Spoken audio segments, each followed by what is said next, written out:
지난 시간까지 로마까지 했죠? 네. 로마까지 했는데 우리 이렇게 지금 제목이 신과 인간이잖아요. 신과 인간. 그래서 우리 인간에 대해서 볼 때 가장 위대한 존재, 또 뭐 사랑도 많고 정도 많고 그런 것 같으면서도 가장 잔인하고 무정한 존재일 수 있죠. 그거를 헤브라이즘과 헬레니즘이 알려주고 있는 겁니다.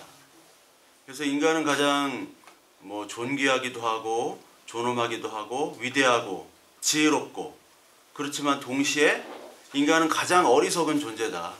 그래서 무슨 오디세이 같은 영웅들도 마지막엔 다 어리석은 행동을 하다 다 죽거든요. 다 그런 신하들의 인물도 다 그렇고. 근데 헤브라이즘과 헬레니즘이 다른 점은 뭐냐면, 헬레니즘은 그래도 인간을 숭배합니다. 인간의 어떤 합리성, 인간의 능력들을 숭배하지만 이 헤브라이즘, 우리가 흔히 얘기하는 기독교는 그 성경에도 보다시피 인간의 죄악들을 다 낱낱이 파헤치는 게 바로 성경이에요. 인간의 죄악이 낱낱이 나옵니다. 그럼을 통해서 인간은 죄에 갇혀있는 존재, 그래서 인간 스스로 그 죄를 탈피할 수 없는 존재로 묘사가 되는 거거든요. 그래서 신을 요구하는 겁니다. 근데 헬레니즘은 신을 요구하지 않죠. 그러니까 이 관점에서 이 세상을, 특히 이 서양사를 보는 거고요. 동양은 신 개념이 없다고 말씀을 드렸죠. 신이 중요하지가 않아요. 동양은 그냥 조상, 제사, 유교, 전통, 그거지 하나님, 뭐 죽은 후에 사후세계를 거의 생각하지 않습니다. 그렇기 때문에 우리는 어떤 자연 그리고 인간과 하나이기 때문에 어떻게 보면은 그 자연을 극복하려고 개발하려고 하지 않았기 때문에 과학이 떨어진 거죠. 과학이 없어요. 과학이 19세기까지 과학이 전혀 없습니다. 그러므로 말미암아 이제 19세기엔 서양에게 식민 지배를 당하게 되는 거죠. 그래서 오늘 가장 그 신과 인간에 대해서 얘기할 때 가장 그 신과 인간이 부딪히는 것, 또 신끼리 부딪히는 게 바로 중세시대, 특히 이슬람, 이 십자군 전쟁입니다. 그래서 여기 보시면 신 중심의 시대에서 신을 불신하기 시작. 신 중심의 시대는 이제 중세시대고, 중세 후기로 가면은 이제 신을 불신하기 시작하는 거죠. 왜냐하면 십자군이나 이런 모든, 특히 흑사병 있죠? 흑사병, 십자군 이런 걸로 말미암아 하나님을 믿는 그 신앙이 의심이 되기 시작하는 거예요. 천천히 한번 보도록 하겠습니다. 여기 이제 쭉 역사가 나오는데요. 이런 건 뭐 여러분 잘 모르실 거예요. 왜냐면 이게 중세시대에 되게 복잡합니다. 로마 때까지는 이제 부족들이 나라들을 지배했잖아요. 그 지역별로.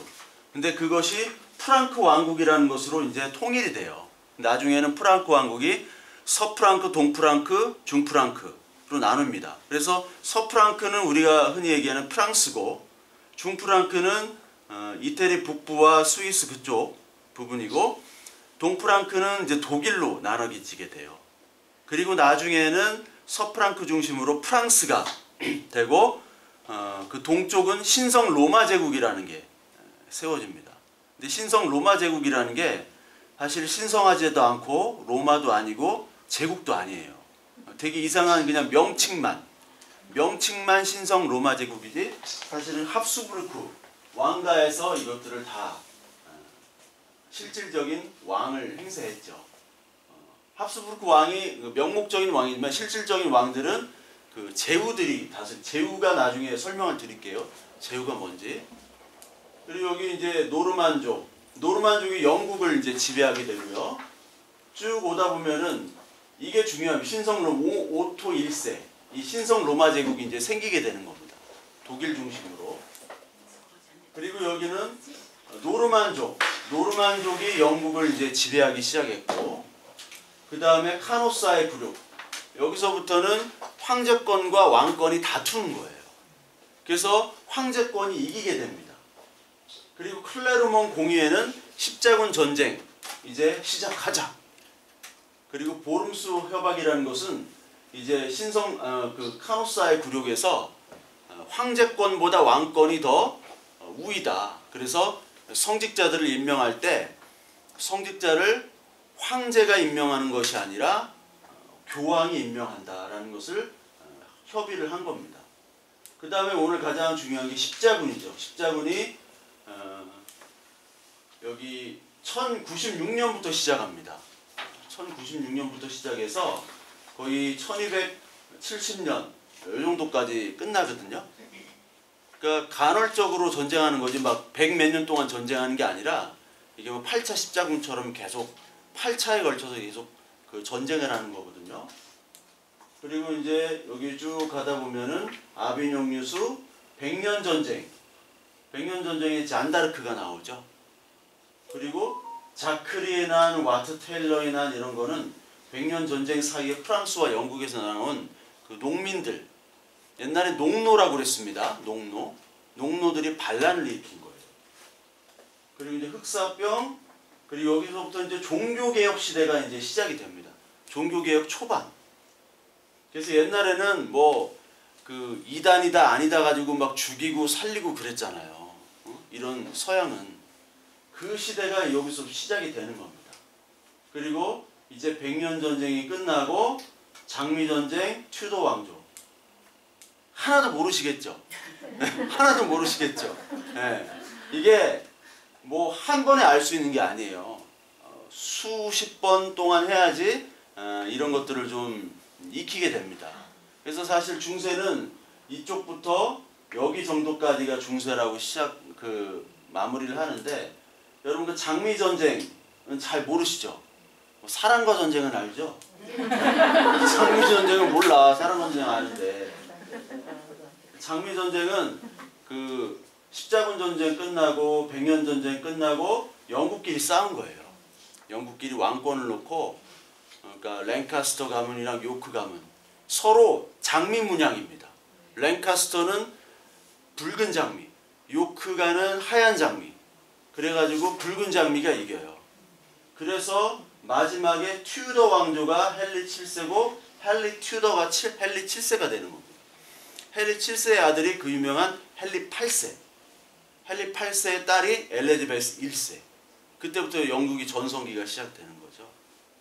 그래서 그 대충 이렇게만 그냥 아세요. 대충. 이거를 여러분들이 뭐 지금 막 열심히 한다고 해서 이거를 다 알 수 있는 게 아니라 중세는 굉장히 복잡합니다. 굉장히 복잡해요. 중세는. 굉장히 복잡하기 때문에. 그리고 이 중세 끝나고 근대 절대 왕정 시대 가도 유럽은 계속 전쟁을 해요. 전쟁을. 여러분 유럽은 다 친인척끼리인 거 아시죠? 1차 대전도 여러분 다 친인척끼리예요. 사실은. 먼 친인척끼리. 그러니까 친인척이 사실 옛날부터 지금까지 영국, 프랑스, 독일, 그리고 오스트리아, 스페인 이게 서로 물려 있어요. 그러니까 영국에서 왕비는 스페인 사람이고 또 오스트리아 사람이고 내 사촌이 스페인 왕이고 다 그래요. 그래서 전쟁을 하는 거예요. 지금 영국은 독일 형통입니다. 독일 혈통. 영국이 옛날 1700년 중반에 조지 1세라고 해가지고 하노버 왕조가 시작됐다고 그래요. 그때 하노버가 어디 있냐면 독일에 있습니다. 하노버가 친척을 찾다 왕 후사가 없어가지고 찾다 독일에서 찾은 거예요. 근데 그때 당시 영국에서도 왕의 후손들이 있었어요. 근데 그 후손들은 왕으로 임명하지 않았습니다. 왜 임명하지 않았냐면 영국은요 카톨릭을 믿는 사람은 왕으로 임명하지 못한다고 못을 박아놨어요. 카톨릭 친자는 왕이 될 수가 없다. 그게 여러분 명예혁명이라는 거 들어보셨죠? 명예혁명. 명예혁명이 이제 제임스 2세가 쫓겨나고 네덜란드 자기의 사위인 네덜란드 그 윌리엄 3세와 자기 딸이 공동왕이 됩니다. 그때부터 캐톨릭 왕은 절대로 임명할 수 없다. 캐톨릭 신자는. 그렇기 때문에 캐톨릭 신자인 왕족들은 이제 임명에서 배제가 되고 찾다 찾아서 생긴 사람이 독일서에서 가져온 거예요. 하노버 왕조에서. 조지 1세라고. 근데 이 사람이 영국말을 못해요. 영어를 못해요. 그래서 그때부터 야 나는 뭐 아무것도 모르니까 왕이나 할래. 정치는 니들이 해. 그래서 지금 영국 왕은 그냥 정치는 안 하고 그냥 왕으로만 존재하죠. 그 총리가 다 하잖아요. 그러니까 영국은 사실 이 12세기, 아니 13세기, 14세기부터 의회주의가 많이 발달했는데 이제 조지 1세부터는 아예 그냥 간섭을 안 합니다. 그 정치에 대해서. 그러니까 이렇게 사실 유럽은 얽히고 설켜 있는 거예요. 특히 유럽 역사는 다 전쟁입니다. 여기서도 뭐 마찬가지로 이런 것들이 이건 저기 기독교 관점에서 본 거거든요. 그러니까 교회에 대해서 쭉 얘기하는 거예요. 그러니까 밀라노 칙령으로 교회가 공인이 되고 그 다음에 테오도시우스 황제 때 로마의 국교가 돼버리죠. 로마의 종교가 돼버리죠. 이때부터 로마 캐톨릭이 생긴 거예요. 그 전까지는 초대 기독교라고 합니다. 초대. 그러니까 이런 공인을 받지 못했을 때. 근데 공인을 받은 후에는 이제 기독교가 생기고 이제 수도원이 생기고 그 다음에 동서교회로 분열됩니다. 동로마 제국교회와 서로마 제국교회. 근데 서로마 제국교회는 교황이 있었어요. 근데 동로마 제국은 황제가 교황의 역할을 같이 했습니다. 근데 이 동로마 제국에서 상을 세우면 성경에 보면 우상을 섬기지 말라 그런 게 있거든요. 그러니까 상을 세우면 안 되는데 서로마 제국은 상이 너무 많은 거예요. 왜 상을 세웠다고 그랬죠 제가? 상과 그림과 그런 것들을 많은 이민족들을 그림으로 그리고 조각으로 전도하려고 그랬다. 근데 동로마 제국은 그래도 안 된다 해가지고 서로 싸우다가 나중에 1054년에는 완전히 분열이 됩니다. 그래서 지금도요 동방정교와 로마 캐톨릭은 서로 왼수지간이에요. 화해를 안 해요 절대. 특히 아까 이제 나중에 볼 텐데 4차 십자군 전쟁 때는 이 서로마 제국 그 기사들이나 군인들이 그 동로마 제국 콘스탄티노플을 약탈을 해버립니다. 사람들을 다 죽여버려요. 같은 기독교인데. 그런 역사가 있습니다. 십자군 4차 때. 여기 나오죠. 십자군 4차 1204년에 동로마 라틴 제국을 세우는데 누가 세우느냐? 서로마에서 세우는 거예요. 거기는 베네치아랑 교황이랑 같이 연합해가지고 야 동로마 제국 다 죽여버리자. 서로마에서는 동로마가 가시거든요.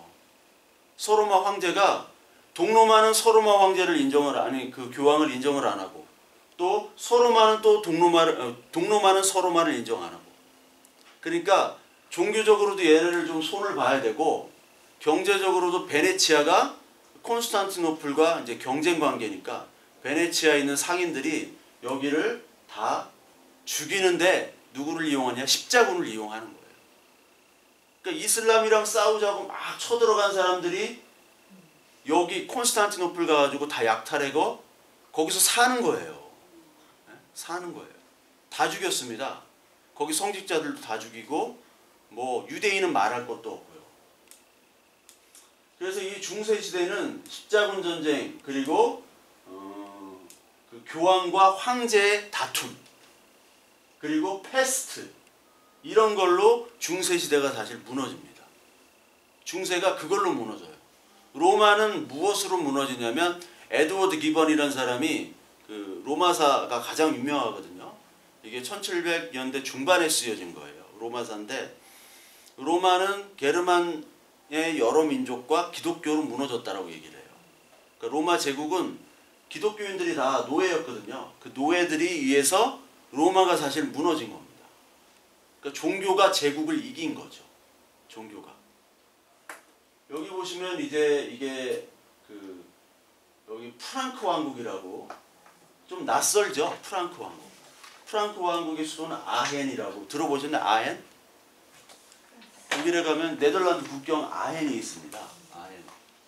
아헨 공과대학이 이제 유럽의 MIT로 유명한데 그 아헨의 이 수도였고 프랑크 왕국과 여기는 아직까지 고트 왕국이라고 그러니까 여러 족속들이 침입했잖아요.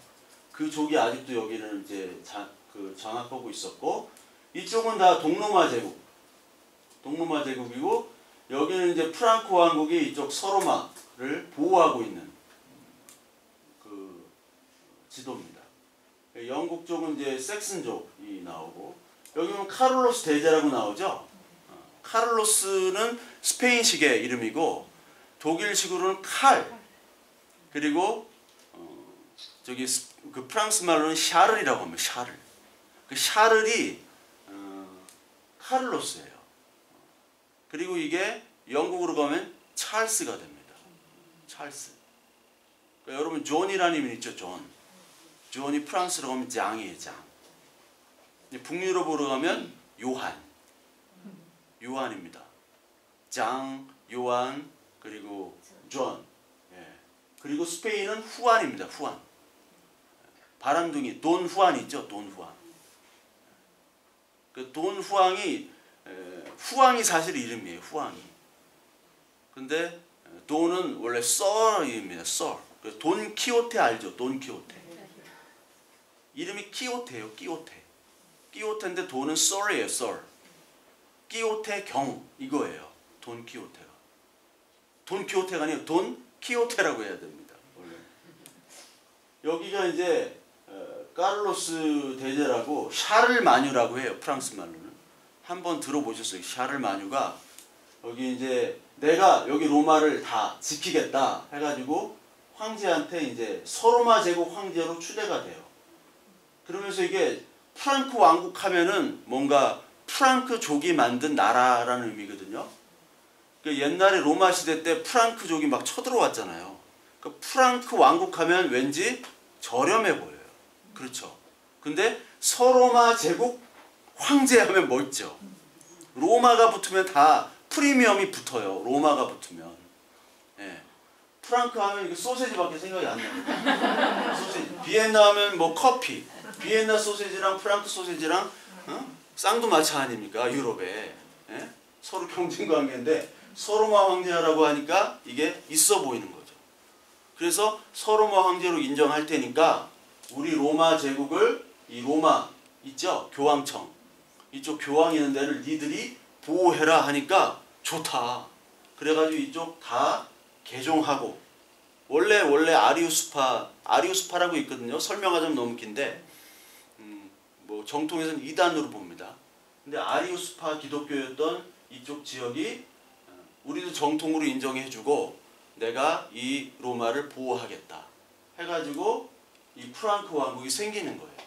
나중에 이제 이 아들들에 의해서 프랑크 왕국이 분열이 됩니다. 그러니까 프랑크 왕국 무슨 왕국 이게 다 족속들이 세울 왕국들이에요. 근데 이 프랑크 왕국이 다 정리를 합니다. 정리를 하고 이쪽 고트 왕국, 반달 왕국 이쪽은 원래 동로마 제국 땅이었는데 동로마 제국이 정복을 했는데 나중에는 누가 정복을 하죠? 이슬람이 이쪽을 다 정복을 하게 되죠. 이쪽이. 그래서 이 중세를 보면 프랑크 왕국에서 이제 봉건제가 완전히 이제 탄탄하게 기반을 잡습니다. 그 후에 이제 십자군 전쟁이 생기고 중세 후기에는 이 십자군 전쟁으로 인해서 봉건제도 무너지고 교황권도 낮아져요. 굉장히. 나중에 이제 나올 겁니다. 그 다음부터 이제 르네상스. 야 신이고 뭐고 나발이고 이제 다 거짓말이더라. 이제 인간으로 돌아가자. 그리스 로마는 인간이잖아요. 그렇죠. 그리스 로마는 인간이 더 우위가 있었어요. 그런 모든 신화들도 다 인간이 만들어낸 거고 인간을 숭배하기 위해서 만든 겁니다. 신화도. 그래서 이제 다시 우리 인간으로 돌아가자 그거예요. 르네상스가. 부활이란 뜻이잖아요. 흐네상스. 흐로 발음합니다. 프랑스 말로는. 여기 이제 동로마 제국 땅인데 유스티아누스라고 지난주에 하셨죠? 유스티아누스가 만든 그 성당이 법전과 성 소피아 성당. 지금 터키 이스탄불에 있는 이스탄불이 콘스탄티노폴리스예요. 여기가. 여기 가보신 분도 있으시죠? 예. 너무 좋은 데죠. 이렇게 멋있는 도시가 사실 없어요. 예. 너무 멋있고 정말 이게 동서양을 잇는 천혜의 요새죠. 그리고 이 유스티아누스 황제 때 이걸 다 차지했는데 그때 이제 사산 왕조 페르시아가 있었고, 근데 요때는 이제 프랑크 왕국이 이제 발전한 거는 요 푸아티에, 투르 푸아티에라는 게 중요합니다. 요때 이슬람 후 옴미야드라는 이게 있죠. 이게 이슬람입니다. 이슬람. 옛날에는 옴미야드라고 했는데 요즘엔 후 우마이야 왕조라고 해요. 우마이야 왕조. 우마이야 왕조인데 이 우마이야 왕조와 여기 프랑크 왕국이 대결을 합니다. 이슬람은 계속 이쪽으로 쳐들어가려고 하잖아요. 그러니까 기독교와 이슬람의 어떻게 첫 번째 전투인데 이때 프랑크 왕국이 이겨요. 이 이길 때 왕이 카를로스 마르텔, 샤를 마르텔. 샤를 마르텔은 누구냐면 여기 카를로스 대제 황제 대관, 요 카를로스의 할아버지입니다. 할아버지가 투르푸아티의 전투에서 이겨요. 그래서 이쪽으로 진출을 못합니다. 이슬람이. 그리고 그 카를로스 마르텔의 아들이 피핀이라고 있습니다. 피핀이 있죠? 피핀이 굉장히 그 키가 작아서 좀 안 좋은 말이지만 옛날 교과서에 난쟁이 피핀 막 그런 게 있었어요. 책에도. 키가 작았어요. 키 작았던 이 아들이 바로 샤를마뉴, 카를로스 대제, 칼 대제. 대제가 이제 프랑크 왕국을 굳건히하고 소로마 황제에 등극하게 되는 거죠. 그 교황한테 야 우리가 다 보호할게. 그리고 나를 인정을 해줘 황제로. 서로 좋은 거죠.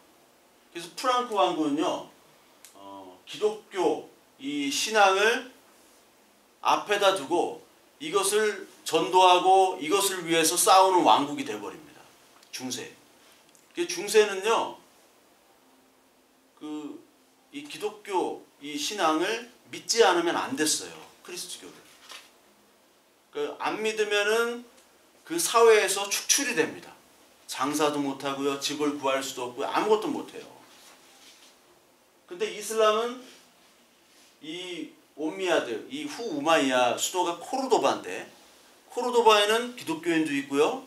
유대인도 있고요. 이슬람도 있고요. 다 섞여서 같이 살았습니다. 옹기종기 사이가 좋았어요. 이쪽은. 근데 여기는 이슬람이 무조건 죽임을 당하겠죠. 그리고 나 이제 안 믿어. 뭐 신이고 뭐고 없는 것 같아. 그러면 얘는 이제 왕따를 넘어서서 아무것도 못해요. 경제활동이나 사회활동을 할 수가 없습니다. 취업도 못하고. 그러니까 그런 사실 쉽게 말하면 그런 왕국이 돼버린 거예요. 프랑크 왕국이. 그리고 유명한 게 이제 베네치아. 나중에 이제 중세 후반으로 가면 베네치아, 제노아, 그리고 피렌체 이런 것들이 이제 공국이라고 하는데 여러분 공국도 있고 백국도 있고 제국도 있고 후국도 있고 막 그래요. 여러분 공작이라고 들어보셨죠? 공작, 뭐 후작, 남작, 몬테크리스토, 백작, 예. 드라큘라? 예, 드라큘라도 백작이에요. 루마니아의 백작입니다. 드라큘라도. 그러니까 그게 높은 순서대로요. 공작, 후작, 남작, 백작. 그러니까 공작은 되게 큰 영토를 다스리는. 그러니까 옛날에는 이런 왕국이 이렇게 있지만 절대 왕정처럼 막 지금의 옛날에 프랑스면 프랑스, 영국이면 영국, 뭐 오스트리아 그런 제국이 아니라 이런 왕국이 있는데 여기서도 자기 나름대로의 어떤 그 힘을 가진 소수의 그 귀족들 있죠. 그런 사람들이 영토를 이렇게 차지하고 있었어요. 그래서 제가 말씀드렸잖아요. 이탈리아는 몇 년도에 통일한다? 1870년도요. 네, 1870년. 독일은 언제 통일한다? 1871년도. 독일도 가보면요, 다 성들도 많고 다 부분 나눠져 있어요. 원래 도이칠란드 연합입니다. 국가명이. 유나이티드예요 원래. 옛날에 다 나눠져 있어요 독일은. 그러니까 북부 다르고 남부 다르고 다 달라요. 뮌헨 가면 뮌헨 분위기 다르고요. 북쪽 함부르크 가면 또 달라요. 베를린 가면 또 다르고. 근데 한국처럼 이렇게 전국 어딜 가나 똑같은 브랜드의 아파트, 똑같은 커피숍, 똑같은 인테리어, 다 똑같잖아요 우리 한국은. 시골에도 똑같아요. 서울이나 시골이나 다 똑같아요. 근데 여기는 다 다르거든요. 북쪽 이태리나 남쪽 이태리는 완전히 다릅니다. 여러분. 지금도 통일하자 그래요. 여기 스페인, 이 카탈루냐 지방이거든요. 바르셀로나가. 이쪽이 소득이 높아요. 근데 이쪽 안달루시아, 이쪽으로 가야 진짜 스페인이거든요. 이쪽을 가야 세비야, 코르도바, 뭐 말라가 이런데, 그라나다 이런데 가면요. 여기랑 분위기가 달라요. 그리고 이쪽 바스크 지방은 민족이 다릅니다. 바스크족이에요. 빌바오라는 도시가 있는데 그 빌바오는 또 축구팀이 아틀레티코 빌바오라는 축구팀이 있어요. 거기 빌바오는 지금도 그러지 모르겠는데 자기 바스크족 선수들만 씁니다. 그러니까 여기도 지역 감정이 엄청나요. 레알 마드리드랑 바르셀로나 축구 경기할 때 엘 클라시코라고 하죠. 둘이 전쟁이에요, 전쟁. 왜냐면 프랑코 장군이 있었죠. 프랑코가 그 스페인 내전 때 프랑코는 이 마드리드 중심이고 반군은 이 바르셀로나 쪽 중심이에요. 누구를 위하여 종을 울리나. 그 영화가 이 프랑스가 아니라 스페인 내전 영화거든요. 이게 서로 전쟁에 앙숙이 있는 겁니다. 앙숙이 있어요. 그래서 레알 마드리드 팀에서 뛰던 사람은 바르셀로나로 이적을 하면 큰일이 나요. 바르셀로나 선수가 레알 마드리드로 가는 건 불문율이 되어 있습니다. 근데 한 번은 바르셀로나 선수가 레알 마드리드 간 적이 있어요. 그 유명한 루이스 피구라고 2002년도 월드컵 때 포르투갈이랑 우리 경기했었죠. 우리나라 송종국 선수가 루이스 피구를 잘 막았어요. 그 루이스 피구가 바르셀로나에서 레알 마드리드 가가지고 바르셀로나 가면 욕을 무지하게 먹습니다. 예. 막 병 날라오고 난리도 아니에요. 그러니까 이쪽도 그런 다 지역마다 원래 그 지역색이 워낙 강한 나라이기 때문에 이게 중세부터 그런 영향들이 있었다. 그리고 서프랑크, 중프랑크, 동프랑크 이렇게 나눠지죠. 카를 대제, 샤를 마뉴 때 아들들에 의해서 이렇게 나눠져요. 메르센, 베르댕으로 인해서 베르댕 조약으로 한 번 나눠지고 메르센으로 두 번 나눠집니다. 이게 이제 중세 지형이에요. 중세. 여기 서고토 왕국이 아직 있었을 때. 여긴 동로마 제국이 이제 차지했을 때. 이때가 이제 6세기, 7세기 이전입니다. 왜냐면 이슬람은 이제 622년이 헤지라라고 아시나요? 헤지라. 메카에서 메디나로 옮긴 게 헤지라예요. 이슬람. 그래서 이슬람의 그 주민등록증 보면요. 헤지라 622년이 1년입니다. 우리는 뭐 주민등록 보면 뭐 몇 년도, 1900 몇 년도 태어났다. 이렇게 나오는데 거기는 주민등록증이 622년부터 1년이에요. 그러니까 지금 몇 년일까요? 지금 뭐 1400 몇 년인가? 네, 그렇죠. 네. 1401년이네요. 올해가. 네. 그렇게 표시가 되더라고요. 제가 직접 확인을 했어요. 네, 루마니아에서 이 불가리아로 가는 기차, 루마니아 부쿠레슈티에서 소피아로 가는 기차에서 그 이슬람 사람들이 이제 보여주더라고. 뭐 나는 보여달라고도 안 했는데 지들이 막 보여줘. 왜냐면 제가 20몇 년 전만 해도 동양인들이 여기까지는 안 가거든요, 막. 그리고 기차를 동양 사람들은 돈이 많기 때문에 돈이 많다는 걸 알아요, 이 사람들이. 그래서 좋은 기차를 탑니다. 근데 저는 가장 안 좋은 기차. 화장실을 가면요, 변기가 있는데 변기를 열면은 밑에 레일이 보여요. 예, 그런 기차들이에요, 다. 우리도 옛날에 그랬는데. 예, 옛날에 그랬죠. 근데 옛날에 그 그리스나 이쪽 불가리아, 뭐 루마니아 가면요, 이쪽은 그때도 그랬어요. 그 당시에도. 그러니까 경제적으로 좀 힘이 없는 나라들이 대부분이기 때문에 하여튼 이 이슬람이 차지하기 전에 이슬람 세력이 지금 발흥할 때 아직까지 로마 제국입니다. 로마 제국이 이제 경고할 때 이게 샤를마뉴 이후에 아들의 세 찰스 왕, 루이 왕, 그리고 로타 왕 이렇게 세 명의 아들한테 이제 분배가 된 거죠. 프랑크 왕국이. 이게 뭐 9세기 중반 정도의 지도고요. 이게 중세의 어떤 모습이죠. 중세 기독교는 다 이렇게 원 하나 둘러놓죠. 예? 그림 그릴 때. 그래서 중세의 작품들은 작가의 이름이 없습니다. 작가의 이름이 없어요. 작가가 중요한 게 아니라 신이 중요한 거예요. 하나님. 특히 로마 가톨릭 이제 성모 마리아가 굉장히 중요하죠. 사실 성모 마리아가 그리스나 로마의 어떤 여신 숭배와 좀 이게 결합이 된 거예요. 그래서 로마 가톨릭은 그거를 이제 성모 마리아를 굉장히 추앙하고 개신교들 있죠. 개신교도는 성모 마리아는 취급을 안 합니다. 아예 언급도 안 해요. 근데 이제 가톨릭 가면은 성모 마리아가 굉장히 큰 인물이 되죠. 그리고 오른쪽은 이제 르네상스 쪽. 표정이 다르죠. 여기 표정들이 있죠. 표정들이 있고 작가 이름이 나오기 시작합니다. 이게 중세 후기부터 뭐 마사치오라든지 이런 사람들, 그 지오토, 마사치오 이런 사람들이 이제 나중에 르네상스 할 때 이제 나올 거예요. 이런 표정이 이제 바뀌죠. 얼굴 표정이. 그래서 이런 게 이제 중세의 전형적인 그림들이고 중세 거의 무표정하고 그냥 뭐 예수나 마리아나 이런 것만 중요시 여기니까 다른 그림이나 다른 표정은 필요하지 않아요. 그리고 작가가 누구인지도 써도 안 되고 그걸 궁금해하지도 않습니다. 작가명이 없어요. 중세의 그림들은. 이게 유스티니아누스 황제 표현한 거거든요.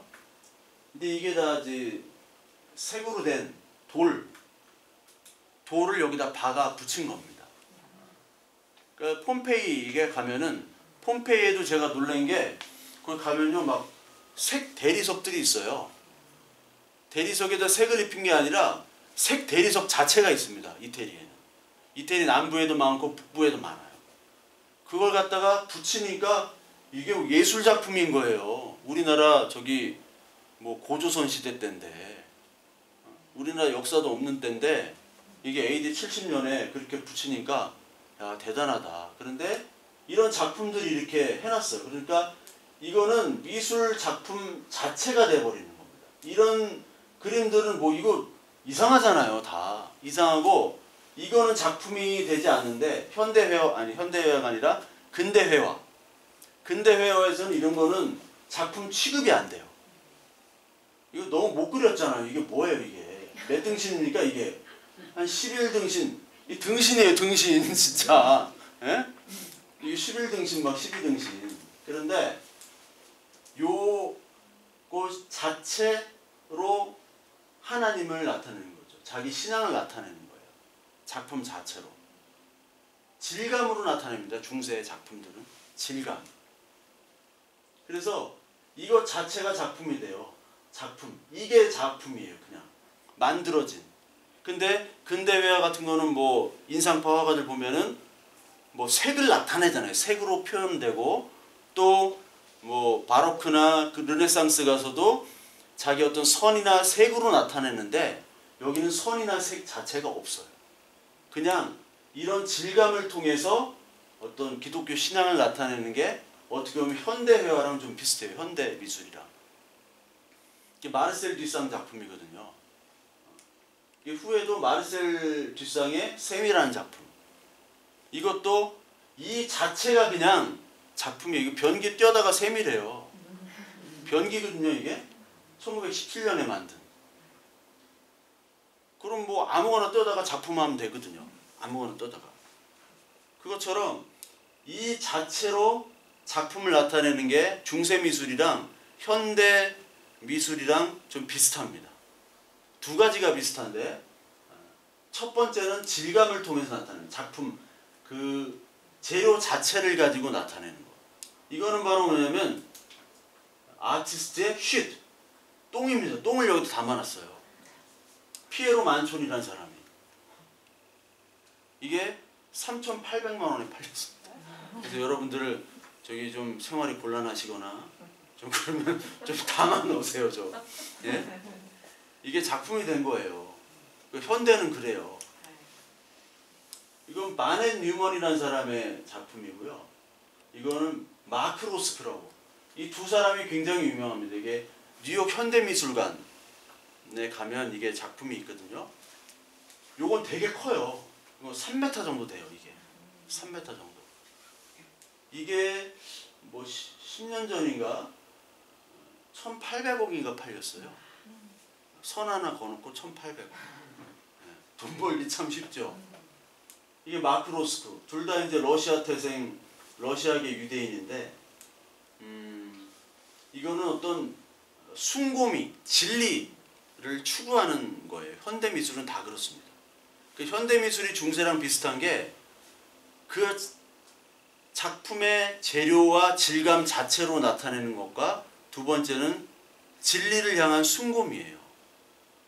진리를 향한 숭고미. 그래서 이거 자체가 뭘 얘기하는 건지는 사실 몰라요.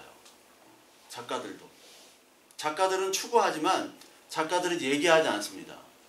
특히 현대미술은 네가 느낀 거를, 생각한 거, 느낀 거, 그게 정답이야. 내가 알려주지 않을 거야. 이게 현대미술의 작가주의예요.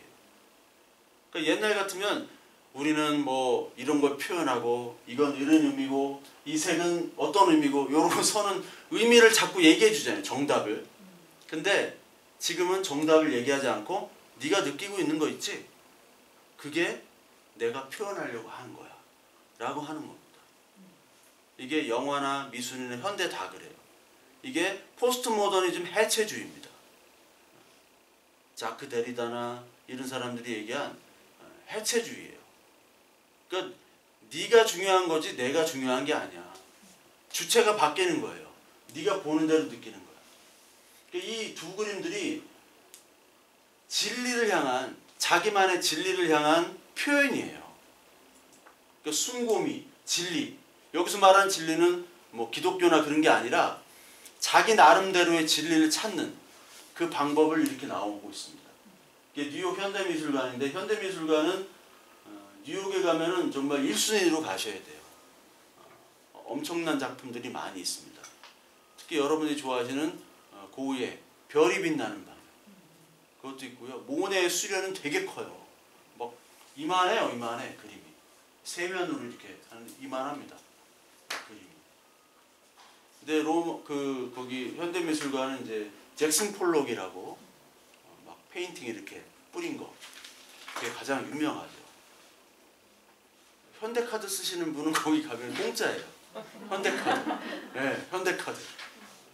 그래서 제가 그 친구가 거기 좀 살아가지고, 야 너 현대카드 있냐? 현대카드 쓴대. 그래가지고 현대카드 쓰면은 동반 1명 무료 입장. 예. 예. 예, 현대카드 가져가면은 입장료가 3만 원 넘을 거예요. 예. 아니 우리 현대가 거기에 뭔가 기여를 했단 말일까요? 네? 아니면 아니 예. 무료로 해주는 게 뭐 제휴를, 예, 우리나라에서는 현대카드 그럴 그렇죠. 것 같아요. 예, 예. 우리나라가 뭐 많이 잘 나갑니다. 예. 잘 나가요. 꼭 기억해 놓겠어요. 예. 이게 이제 중세시대 봉건제도예요. 농사 짓는 사람들, 노예처럼 농사 짓는 노예, 기사가 있죠.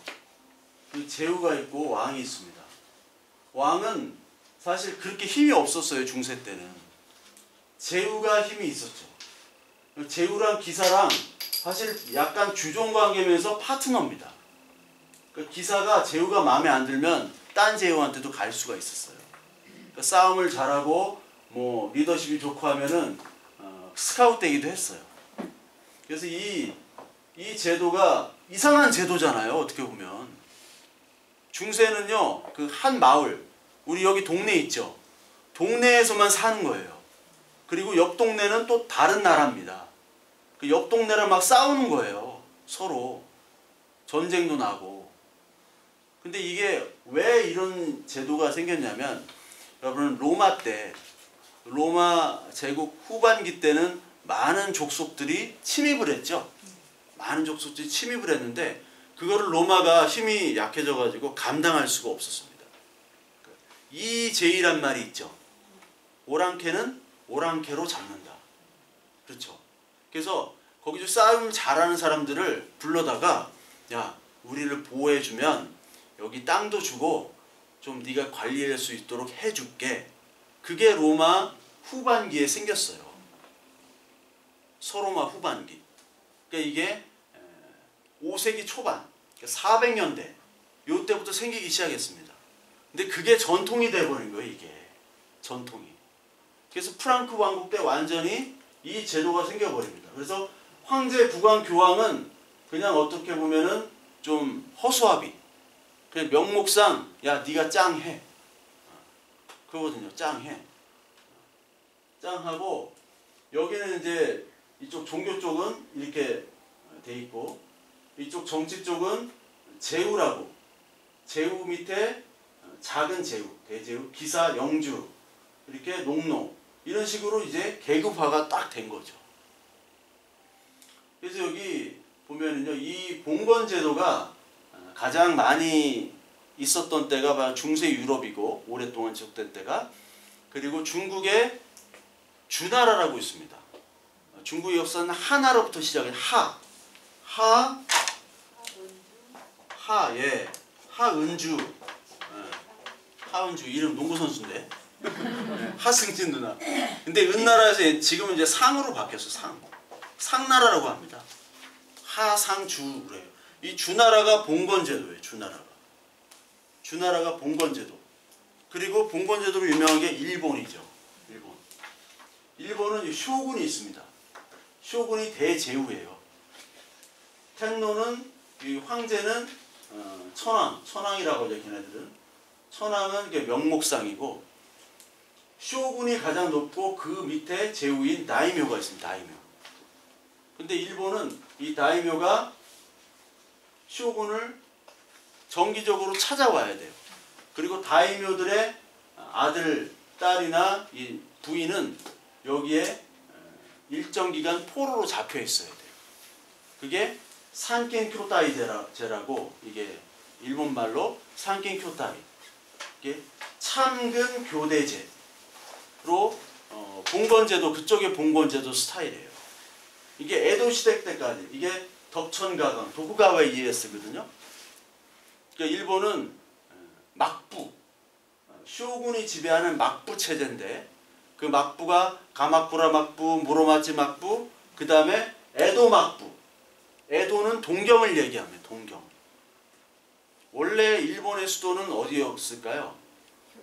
교토입니다. 원래 교토. 이게 한자로 경도예요. 경도. 서울 경자. 경도인데 도쿄는 동경이잖아요. 동쪽에 있는 경도란 뜻입니다. 원래 교토가 수도인데 교토에서 동쪽에 있는 교토라고 해가지고 그게 도쿄가 된 거예요. 에도 시대 때까지 이제 다이묘 쇼군이 있다가 메이지 유신, 1868년도 메이지 유신 때 이 쇼군 제도가 사라지죠. 그때부터는 천황 중심이 됩니다. 그러니까 일본도 봉건제가 없어졌죠. 중세도 봉건제가 없어지고 왕 중심이 되어버리는 거죠. 그러니까 이렇게 성이 있고 교회는 꼭 들어가죠. 중세니까. 교회 안 가면 큰일이에요. 그때는. 큰일이에요. 여러분들 독일에 가니까 아직도 이런 게 있어요. 동네마다 빵집이 한 군데, 두 군데밖에 없어요. 빵집이. 그 주관하는 빵집. 우린 여기 동네만 해도 빵집 무지하게 많죠. 네? 저희 동네는 커피숍이 전국에서도 정말 알아줄 정도로 많아요. 정말. 이 카이스트랑 뭐 충남대도 있고 그런데 커피숍이 이렇게 많은 동네는 강남에도 이렇게 많지가 않아요. 강남에도 너무 많아. 대장간, 방앗간 뭐 이런 것들이 있어요. 이게 하나의 도시 기능을 하는 거죠. 여기에만 있는 거예요. 여기에만. 특히 성 같은 데는 이렇게 물로 이렇게 울타리를 쳐놓으면 저기 침입하지 못하도록. 이게 중세의 전형적인 그런 타운의 모습이에요. 중세. 이거 이제 카노사의 그 1077년도인데 얘가 이제 교황입니다. 교황 그레고리우스 7세라고, 하이니 4세라고, 신성 로마 제국, 이제 지금의 독일 땅, 프랑크 왕국이 프랑스와 신성 로마 제국으로 나눠졌어요. 근데 신성 로마 제국은 황제가 뭐 따로 이렇게 있는 게 아니라 황제가 있지만 황제가 제후들에 의해서 그 주변에 있는 유력한 제후 중에서 한 명이 황제로 뽑히는 겁니다. 서로 돌아가면서. 그때 황제가 바로 하이니 4세. 이제 하이니 4세가 교황을 파문하려고 하죠. 그러니까 교황이 하이니 4세를 또 파문합니다. 너 교황 아니야. 그러니까 교황이 너 기독교인 아니야. 기독교인 아니야 하는 게 이 당시는 엄청나게 무서운 거예요.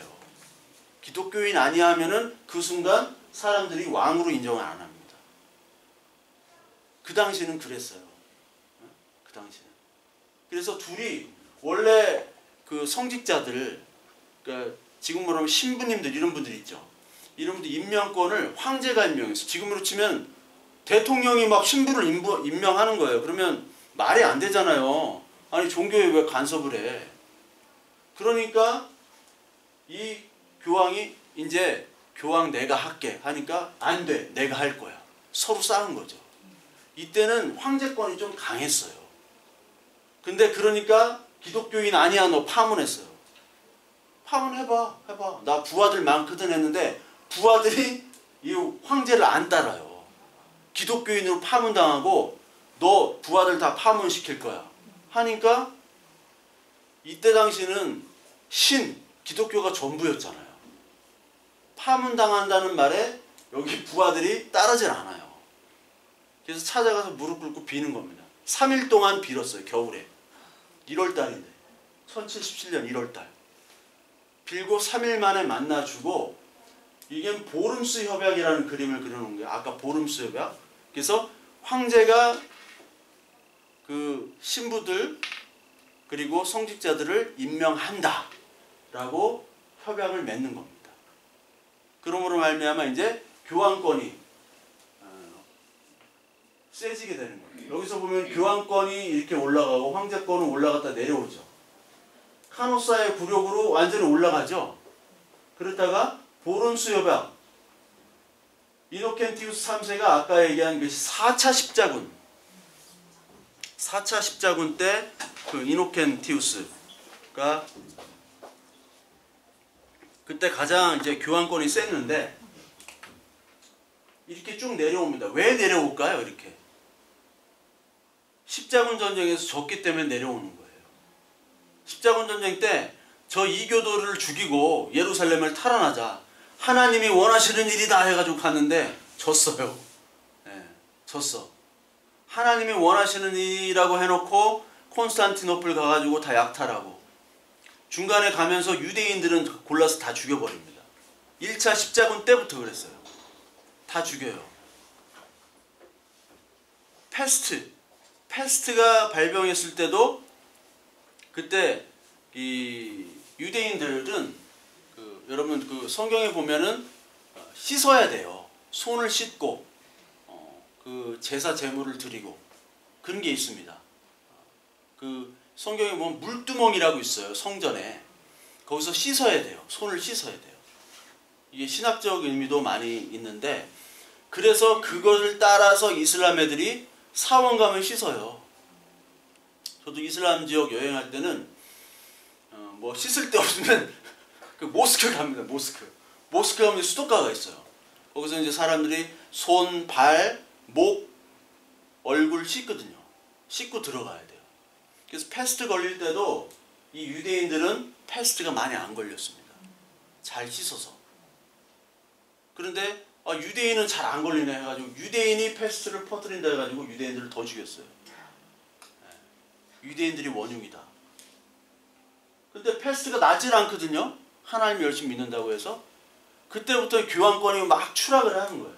그래서 아비뇽 유수 때는 이 프랑스 왕이 이제 교황을 막 임명해요. 이제 교황이 힘이 떨어지고 또 기사들도 다 전쟁터 나가서 죽으니까 그때 왕권이 커지죠.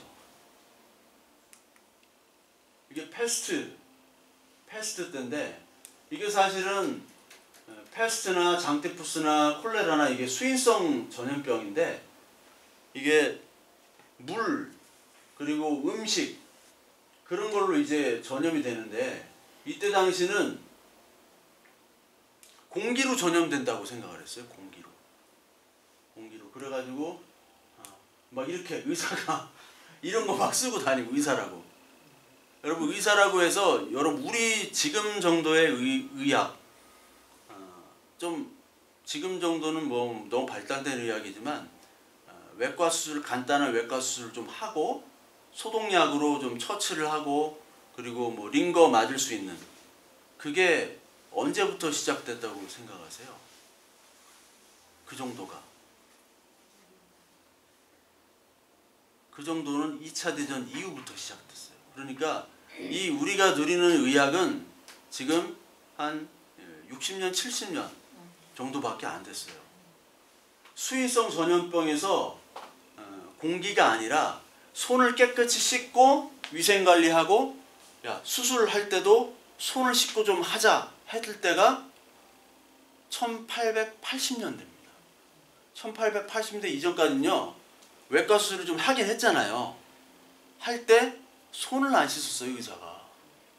손을 안 씻어도 되는 줄 알았어요. 그 정도입니다.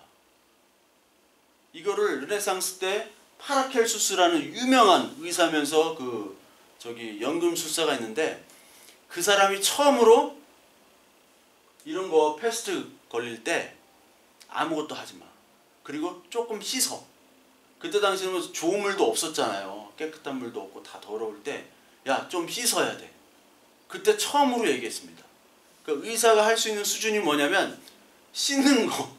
이 당시 의사는 막 오줌을 막 몸에다 바르고 그런 게 무조건 약이었어요. 그냥 그게 다. 그러니까 2차 대전 전까지는 약품이 딱 4-5거 밖에 없었습니다. 아편 주로. 아편. 몰핀 있죠? 몰핀. 그리고 항생제. 그거 투여하는 게 의사의 일이 전부였어요. 그러니까 이게 패스트가 공기로 의한 전염인 줄 알고 막 문을 활짝 열어놓기만 하고 물이나 이런 거 더러운 거는 더러운 대로 생활하고 씻지도 않고 공기만 통하면 단다고 생각을 했거든요. 이때는. 그래서 더 이제 걸리게 되는 거죠. 패스트로 3분의 1이 죽었죠. 1억 명 이상이 죽었다고 그래요. 당시 인구가 뭐 한 4억 정도였다는데 유럽이 1억 명 이상 이제 패스트 때문에 죽었죠. 중세 시대 때는 길드라는 게 이제 조직이 됩니다. 이 길드로 인해서 나중에 동인도 회사까지 이제 되고 상인들이 많이 생기게 되니까 상인들이 왜 생겼을까요? 봉건 시대 때는 상인이 없었잖아요. 농사만 짓기 때문에. 근데 상인이 갑자기 어떻게 생겼을까요? 십자군 전쟁 때문에 그런 거예요. 십자군 전쟁 때 가려면은 유럽에서 가려면은 가는 동안에 많은 사람들이 먹어야 되죠, 자야 되죠. 막 도시가 생겨나기 시작하는 거예요. 막 여관이 생겨나고 그리고 식당이 생겨나고 그 다음에 이제 배로 가기 시작해요. 배로 가다 보니까 이슬람에서 전쟁하고 이슬람 애들 걸 뺏어와요. 좋거든요. 이때 서유럽은 좀 미개했습니다. 동유럽, 동로마 제국이나 이슬람 쪽은 굉장히 발달했었고 그거를 가져오니까 상행위를 시작하고 길드라는 이 상인들의 조합이 생겨요. 여기는 쉽게 들어갈 수 없고 이 길드 조합이 아니면 거래를 못하도록 아주 강력한 조직이 돼버려요. 이게 사실은 기업의 모체가 되는 거죠. 기업에. 그래서 나중에 1600년도에 영국이 동인도 회사. 동인도 회사는 이제 회사예요, 회사. 동인도는 지금의 인도, 동쪽. 근데 그 인도가 우리가 말하는 인도가 아니라 콜럼부스가 발견했을 때 저쪽 그 쿠바나 저쪽 미국 밑에 그쪽으로 이제 인도로 알았던 거죠. 하여튼 인도 제국을 세워요. 동인도 회사를. 그 회사를 세워서 투자를 받아가지고 상행을 시작하죠. 1601년에는 네덜란드가 세우고 1607년인가 8년에는 프랑스가 또 세우고 똑같은 이름을 세웁니다. 동인도 회사라고. 이건 자크리의 난이라고 백년 전쟁 시대. 백년 전쟁이 1337년도부터 1453년까지가 백년 전쟁이거든요. 프랑스와 영국의 전쟁입니다. 그때 가장 유명한 인물이 잔다르크. 잔다르크. 그러니까 1337년이 337 박수 아시죠? 337. 1453년은 콘스탄티노플이 이제 멸망할 때, 동로마 제국이 오스만 투르크에서 멸망할 때까지예요. 그때 이제 먹을 것도 없고 전쟁 때 봉건 제도가 무너지기 시작했어요. 거기 전쟁하러 기사들이나 제후들이 다 간 거예요. 왕이랑 농노만 남았어. 왕이랑 농노. 그러니까 왕이랑 농노만 나오는데 얘네들이 가끔씩 와가지고 전쟁을 매일 하는 게 아니니까 왔다 갔다 했거든요. 와가지고 돈이 부족하니까 자꾸 돈을 더 내래요, 농노한테. 그 돈 가지고 기사나 제후들이. 그러니까 농노들이 가만히 있을 수가 없잖아요. 그래서 기사들을 막 때려주기 시작하는 게 자크리의 난. 이거는 영국에서 일어난 와트 테일러의 난. 똑같습니다. 기사들에게 우리 이제 세금 못 낸다. 난을 이렇게 농민의 난이에요. 농민의 난. 백년 전쟁 때. 이게 레온 3세. 이게 동로마 제국의 레온 3세인데 이제 서로마 제국과 싸움이 시작된 거죠. 서로마랑 동로마랑 이제 갈라지기 시작합니다. 지금도 동방정교랑 로마 캐톨릭이랑 갈라졌죠. 뭐 10년 전인가 20년 전에 한번 만났어요. 그 동방정교 그 추기경 그 교황이랑 여기 캐톨릭 교황이랑 만나서 뭐 화해하자 이제 화해하자 했는데 그냥 악수만 하고 화해는 못했어요. 그러니까 둘이 앙숙이에요, 둘이 지금도. 왜냐면 전쟁이 껴있기 때문에. 서로마 교황이 동로마 제국을 약탈을 하고 다 죽였기 때문에. 이런 문제도 있지만 그게 가장 큽니다. 성상 이런 것들이나 뭐 상이나 이런 거 다 파괴하자. 그걸 내리고 이건 이슬람인데요. 이슬람에 얼굴들이 없어요. 이게 모하메드인데 이 사람들은 얼굴이 있죠. 얘네들도 이 기독교 원래 기독교 지역이었거든요. 다. 거기 이제 성상 상이 없는 곳. 이슬람 그 모스크에 가면 상이 없거든요. 아무 상도 없고 그냥 맨 바닥에 카페트만 깔려 있고 아무것도 없어요. 뭐가 있으면 안 돼요. 개신교 교회도 안에 아무것도 없습니다, 여러분. 아무것도 없어요. 저는 이제 장로교 쪽이에요. 장로교 또 합동이라고 총신대 쪽 그쪽에서 공부를 했는데 그 밖에는 십자가를 하나 걸어 놓잖아요. 근데 안에는 십자가를 놓으면 안 된대. 그래서 내가 밖에도 없애라.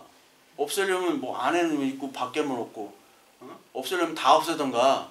그랬다가 제가 이단이 아니냐고 나한테. 그래가지고 저도 이단으로 화형당할 뻔했어요. 화형당할 뻔했어요. 아 무서운데요 이게. 이렇게 없앴어요 지들이 얼굴을. 신적인 존재다라고 얘기하는 거죠 자기들은. 이슬람이. 이건 소피아 성당 아시죠? 네. 여기에 아까 이런 그림들을 이제 지우기 시작한 겁니다. 십자군 전쟁이 딱 했을 때 처음에는 그 루트가 아무것도 없었어요. 근데 십자군 전쟁을 통해서 많은 보물들, 지식들 그리고 거기에 이제 많은 도시들도 세워집니다. 상행위를 할 수 있는 도시들도 세워지니까 일단 기반을 잡았기 때문에 그 전쟁을 끊으면은 그 소득이 다 사라지는 거예요. 이거네요. 네, 소득이 사라지고 이권이 사라져요. 그리고 일단 기사나 제후들이 전쟁에 투입을 됐기 때문에 돈을 빌려가지고 투입을 했거든요. 돈을 뽑아내려면 어떻게든지 거기를 다시 약탈을 해야 돼요.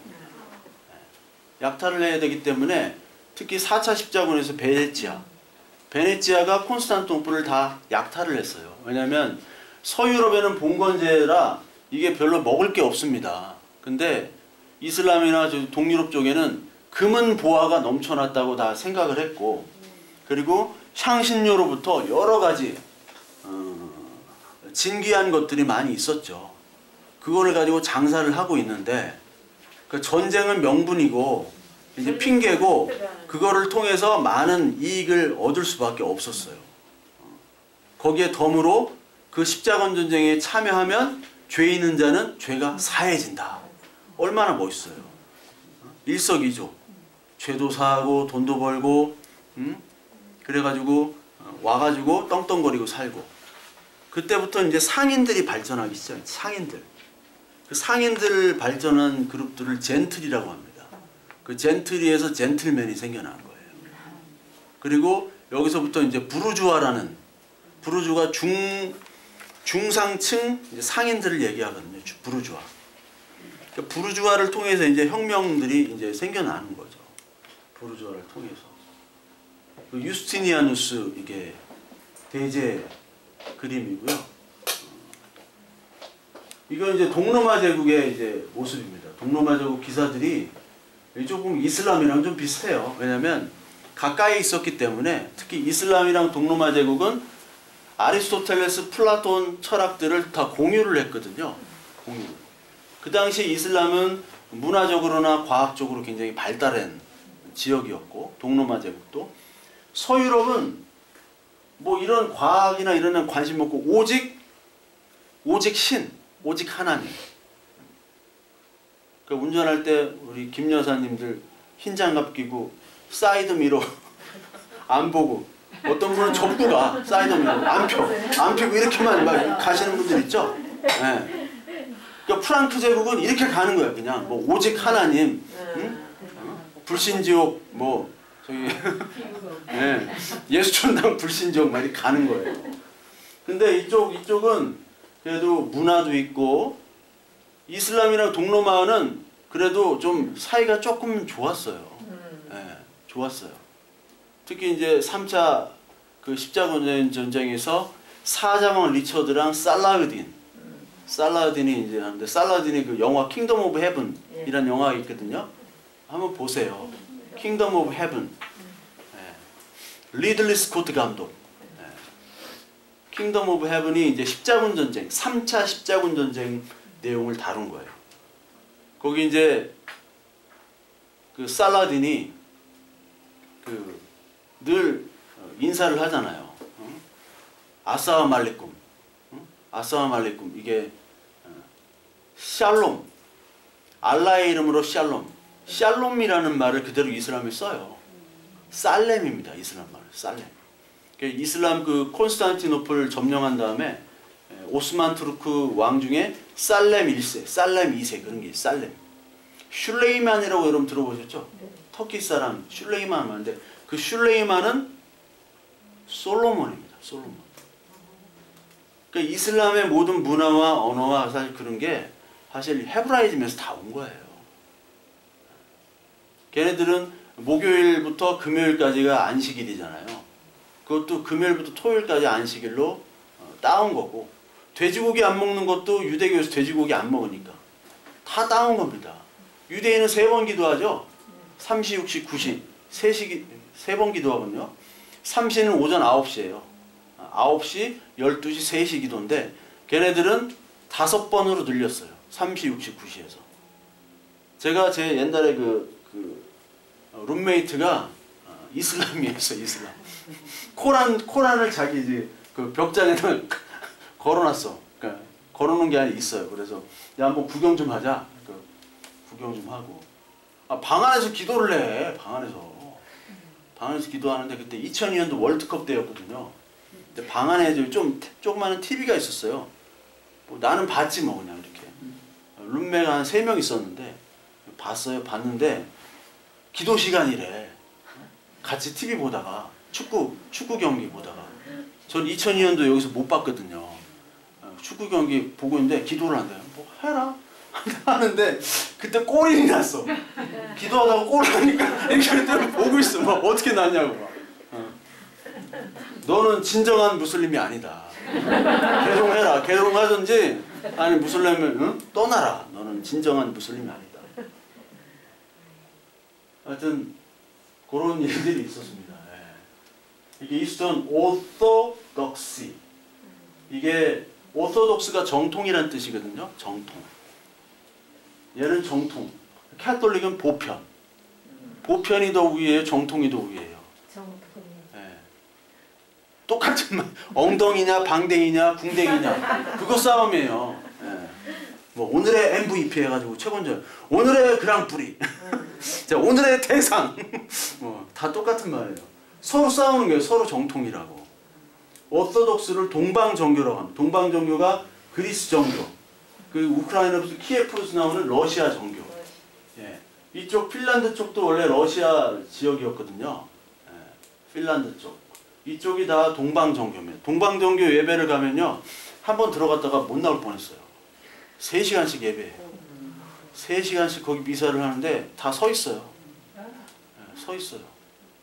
그러니까 나오지도 못하고 눈치 봐가지고 살짝 나왔는데 들어가면 큰일 납니다. 거기. 예. 앉아있지를 못해요. 3시간 동안. 서유럽 세계와 비잔틴 세계를 좀 비교를 했는데요. 여기 장원제를 기초로 한 자급자족. 위쪽은 뭐 좀 아시겠고요. 여기 황제 교황주의. 아까 그 동로마 제국은 황제가 근황의 역할을 했다고 그랬었죠? 네, 황제가. 따로 교황이 있질 않았어요. 왜냐면 로마에는 이제 교황이 있죠. 로마 제국으로 해가지고. 근데 동로마로 수도를 옮긴 다음에부터는 이제 교황이 둘이가 좀 힘들죠. 2명이 하기는. 그래서 황제가 교황을 같이 하는 걸로 이렇게 했고요. 여기는 이제 장원제, 기사들이 전쟁에 참여했습니다. 기사들이 전쟁인데 여기는 그리스나 로마처럼 병농일치, 평소에는 이제 농사를 짓다가 전쟁터로 나가는 그런 개념이에요. 그러니까 이쪽에는 왕이 더 힘이 세요? 아니면 제후들이 힘이 세요? 네? 이쪽 봉건제니까 제후가 더 힘이 세죠. 왕은 그냥 어떤 그 형식에 머무르는. 근데 십자군 전쟁이 끝난 다음부터는 누가 힘 세져요? 왕이 세지죠. 근데 이쪽은 어떻게 돼? 이쪽은 원래 왕 중심이에요. 왕 중심, 제국. 왕 중심이면 왕이 더 세죠. 왕. 여기 전제 군주형. 황제가 성소권, 그러니까 종교적인 권한을 갖는 황제 교황주의예요. 이게 원래 로마 시대, 로마 초창기 로마 시대였습니다. 초창기 로마 시대. 근데 여기는 봉건제도라 이원적이에요. 왕 따로, 제후 따로. 그래서 왕이랑 제후랑 좀 왕이 인정을 해주는데 제후를 또 제후도 왕으로 인정해주는데 제후가 군사를 갖고 있기 때문에 왕을 공격할 수도 있는 거죠. 그러니까 조선시대 때는 우리가 군인이 상비군으로 지금 우리나라도 상비군이죠. 군대가 있죠. 나라에. 근데 고려시대 때는 군대가 약했어요. 누가 가지고 있었어요? 군대를. 귀족들이 가지고 있었죠. 귀족들이 가지고 있으니까 언제든지 귀족이 반란을 일으켜가지고 왕권을 찬탈할 수 있는 거예요. 그래서 이성계가 처음으로 왕 된 다음부터 뭐를 했냐?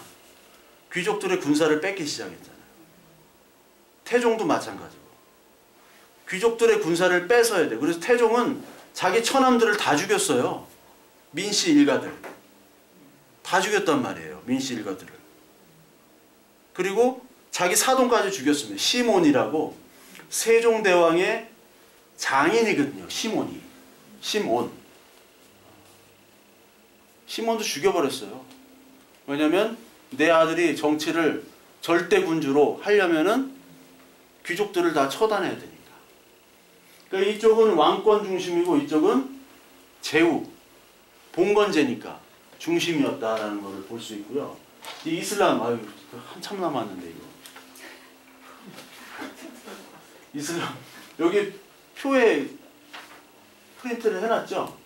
무함마드 시대 622년부터입니다. 메카에서 메디나로 옮긴 그때부터 이제 622년 헤지라부터 무함마드 시대. 무함마드 아시죠? 마호멧.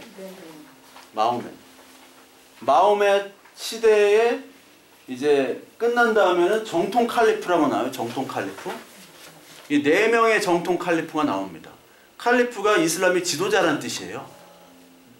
4명인데 이 4명이 나오는데 4명이 다 누구냐? 장인 2명, 자기 장인 2명, 그리고 사위 2명. 그러니까 마누라가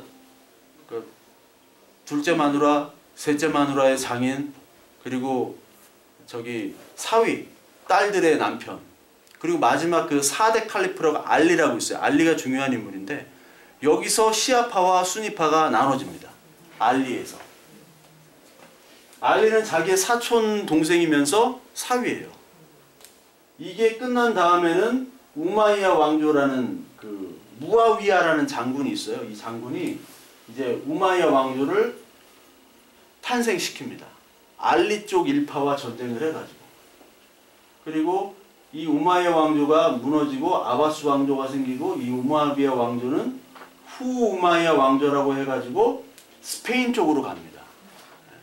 그냥 대충만 아셔도 돼요. 대충만.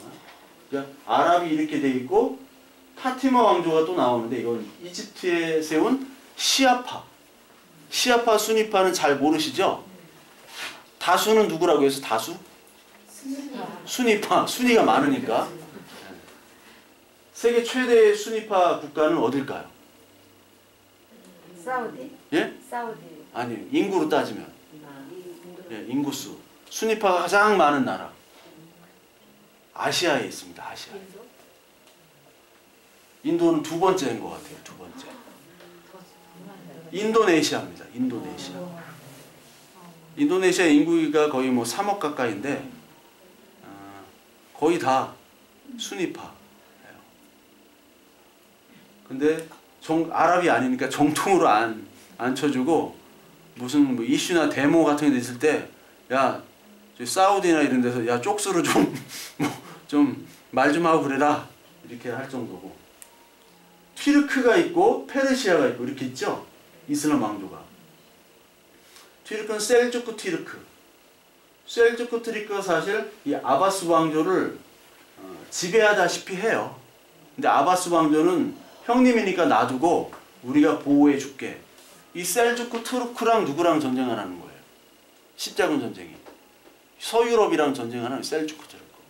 이게 오스만 투르크로 바뀝니다. 이게 1922년까지 유지가 돼요. 오스만 투르크가. 1차 대전 끝나고 오스만 투르크가 망하고 오스만 투르크가 뭘로 바뀌죠? 나라가 터키로 바뀌고 터키. 터키의 케말 파샤라고 아타튀르크. 아타튀르크가 이제 아버지란 뜻인데 건국의 아버지 아타튀르크 케말 파샤. 그 터키에 가면요 모든 지폐가 다 아타타르크로 되어 있습니다. 독재 국가는요 다 비슷해요. 다 지도자 얼굴이 뭐 1원부터 100원 뭐 1000원 만원까지 다 똑같아요. 액수만 바뀌고 지도자 얼굴로. 페르시아는 이제 사파비 왕조에서 나중에는 이제 1900년대 초반에 팔레비 왕조로 바뀌죠. 그게 1979년도 호메이니용이 그 종교개혁을 통해서 팔레비 왕조를 내쫓죠. 팔레비 왕조는 친미 국가였는데 이제 반미 국가가 돼버리는 거죠. 이란이. 그 다음에 티무르 왕조. 티무르는 이제 용병이었는데 우리가 이제 그 몽골의 후손이다 해가지고 용병 국가에서 좀 강한 이제 국가가 또 이루어졌고. 여기 보면요. 아까 4명이 아부바르크, 우마르, 오스만, 그리고 알리.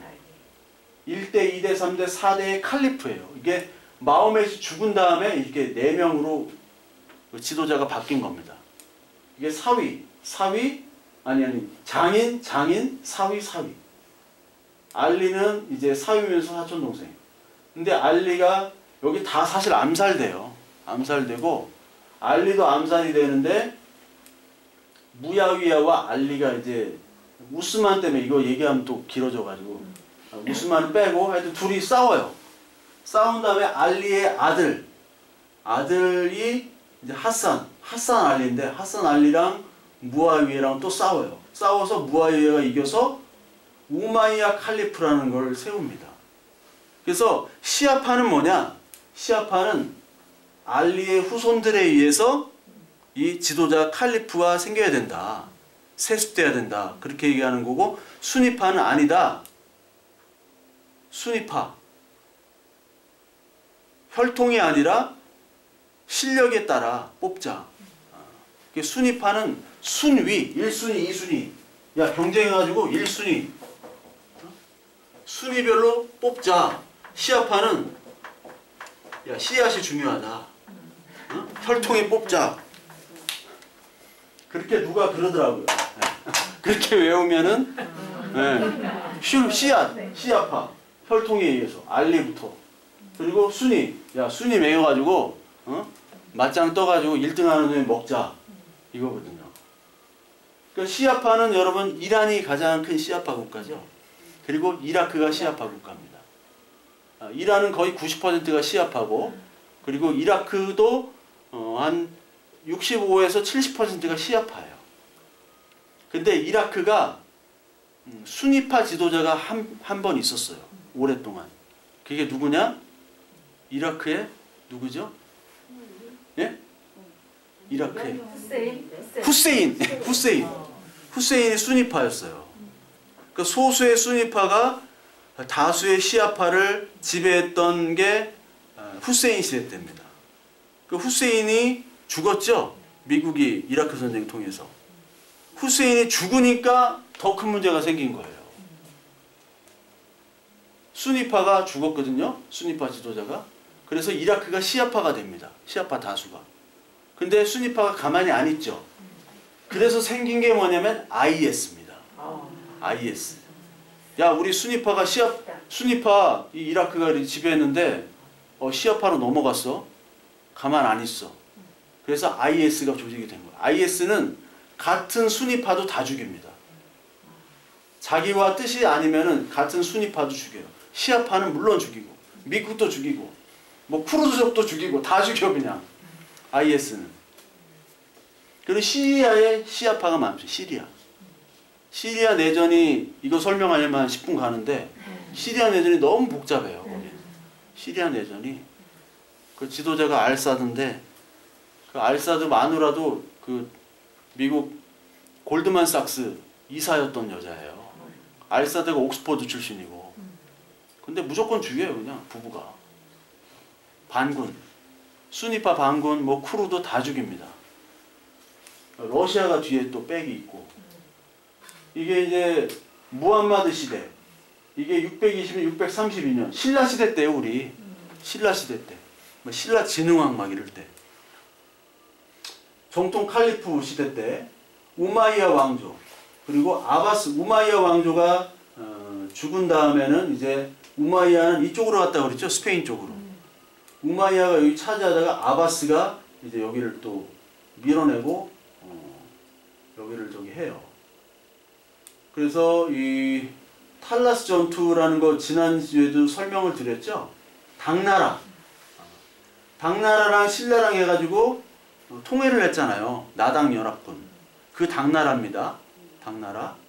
당나라랑 붙어요 한판. 이 아바스 왕조가. 그래서 아바스가 이깁니다. 그래서 여기 실크로드권들을 다 차지하게 돼요. 그러니까 맨 전쟁이에요. 맨 전쟁. 그러니까 아바스 왕조는 어디가 중심지면 여기에 있는 바그다드가 중심이고 이 우마이야 왕조는 다마스쿠스. 시리아의 다마스쿠스 수도 중심이고 나중에 카이로를 중심으로 파티마 왕조라는 게 생겨요. 파티마 왕조. 그건 시아파인데 너무 시간이 많이 안 남아가지고 빨리빨리 가야 되겠는데요. 예. 이것도 이제 한번 이렇게 보시고요. 이제 여기 코르도바가 중요해요. 코르도바. 후우마이야 왕조의 수도. 코르도바가 스페인에 있죠? 스페인에. 세비야 바로 옆에 있는. 여기 투르푸아티의 전투. 여기서 이제 이 우마이야 왕조가 유럽으로 못 건너갔어요. 져서. 그때 샤를 마르텔이라는 그 피핀의 아버지면서 샤를 마뉴의 할아버지가 여기 이겼죠. 그래서 프랑크 왕국이 이제 완전히 이제 자리를 잡고 800년에는 서로마 제국 황제가 그 샤를 마뉴 이 푸아티에 이긴 그 장군 황제 손자가 이제 서로마 황제 로마 제국의 황제가 됐고요. 이거 조선까지 넘어온 이슬람 황제래요. 이슬람 상인들. 옛날에 선덕여왕이라는 그 TV 프로그램이 있었어요. 2009년도에 했던 고현정이 나오고 이효원이 그 선덕여왕 나오는데 이효원이 어렸을 때 이슬람 상인들한테 잡히는 뭐 그런 게 있어요. 장면이. 그러니까 그 신라 시대 때 이미 이슬람 사람들과 교류를 했고 간다라 미술이 석굴암까지 왔잖아요. 그렇죠. 그러니까 이때까지 그 실크로드를 따라서 교류를 했다 그거죠. 이 셀주크 투르크 여기 이제 십자군 전쟁이 이제 시작이 됩니다. 셀주크 투르크 아바스 왕조 때는 뭐 이렇게 잘 살았어요. 같이 어울리면서. 근데 셀주크 투르크 때 갑자기 예루살렘에 기독교인들 오지 마 막아놨어요. 그러니까 이슬람이나 여기는 그 성지 순례를 필수로 하잖아요. 필수로. 사실 성지 순례라는 것도 잘못된 말입니다. 그냥 유적 방문지라고 하면 돼요. 성지라는 거는 원래 그 성경에는 없어요. 성지는 따로 있는 게 아니에요. 따로 있는 게. 그곳에 하나님이 말씀과 하나님의 일들을 하면 성지고 안 하면 성지가 아니에요. 뭐 교회 건물 열심히 해놔도 성전이라는 표현도 잘못된 겁니다. 거룩한 곳이 아니에요. 교회는 악행을 많이 했잖아요. 좋은 일도 했지만 악행을 하는 곳은 성전이 아니죠. 아무리 교회라도. 이게 배터리가 부족하다고 나와가지고. 예.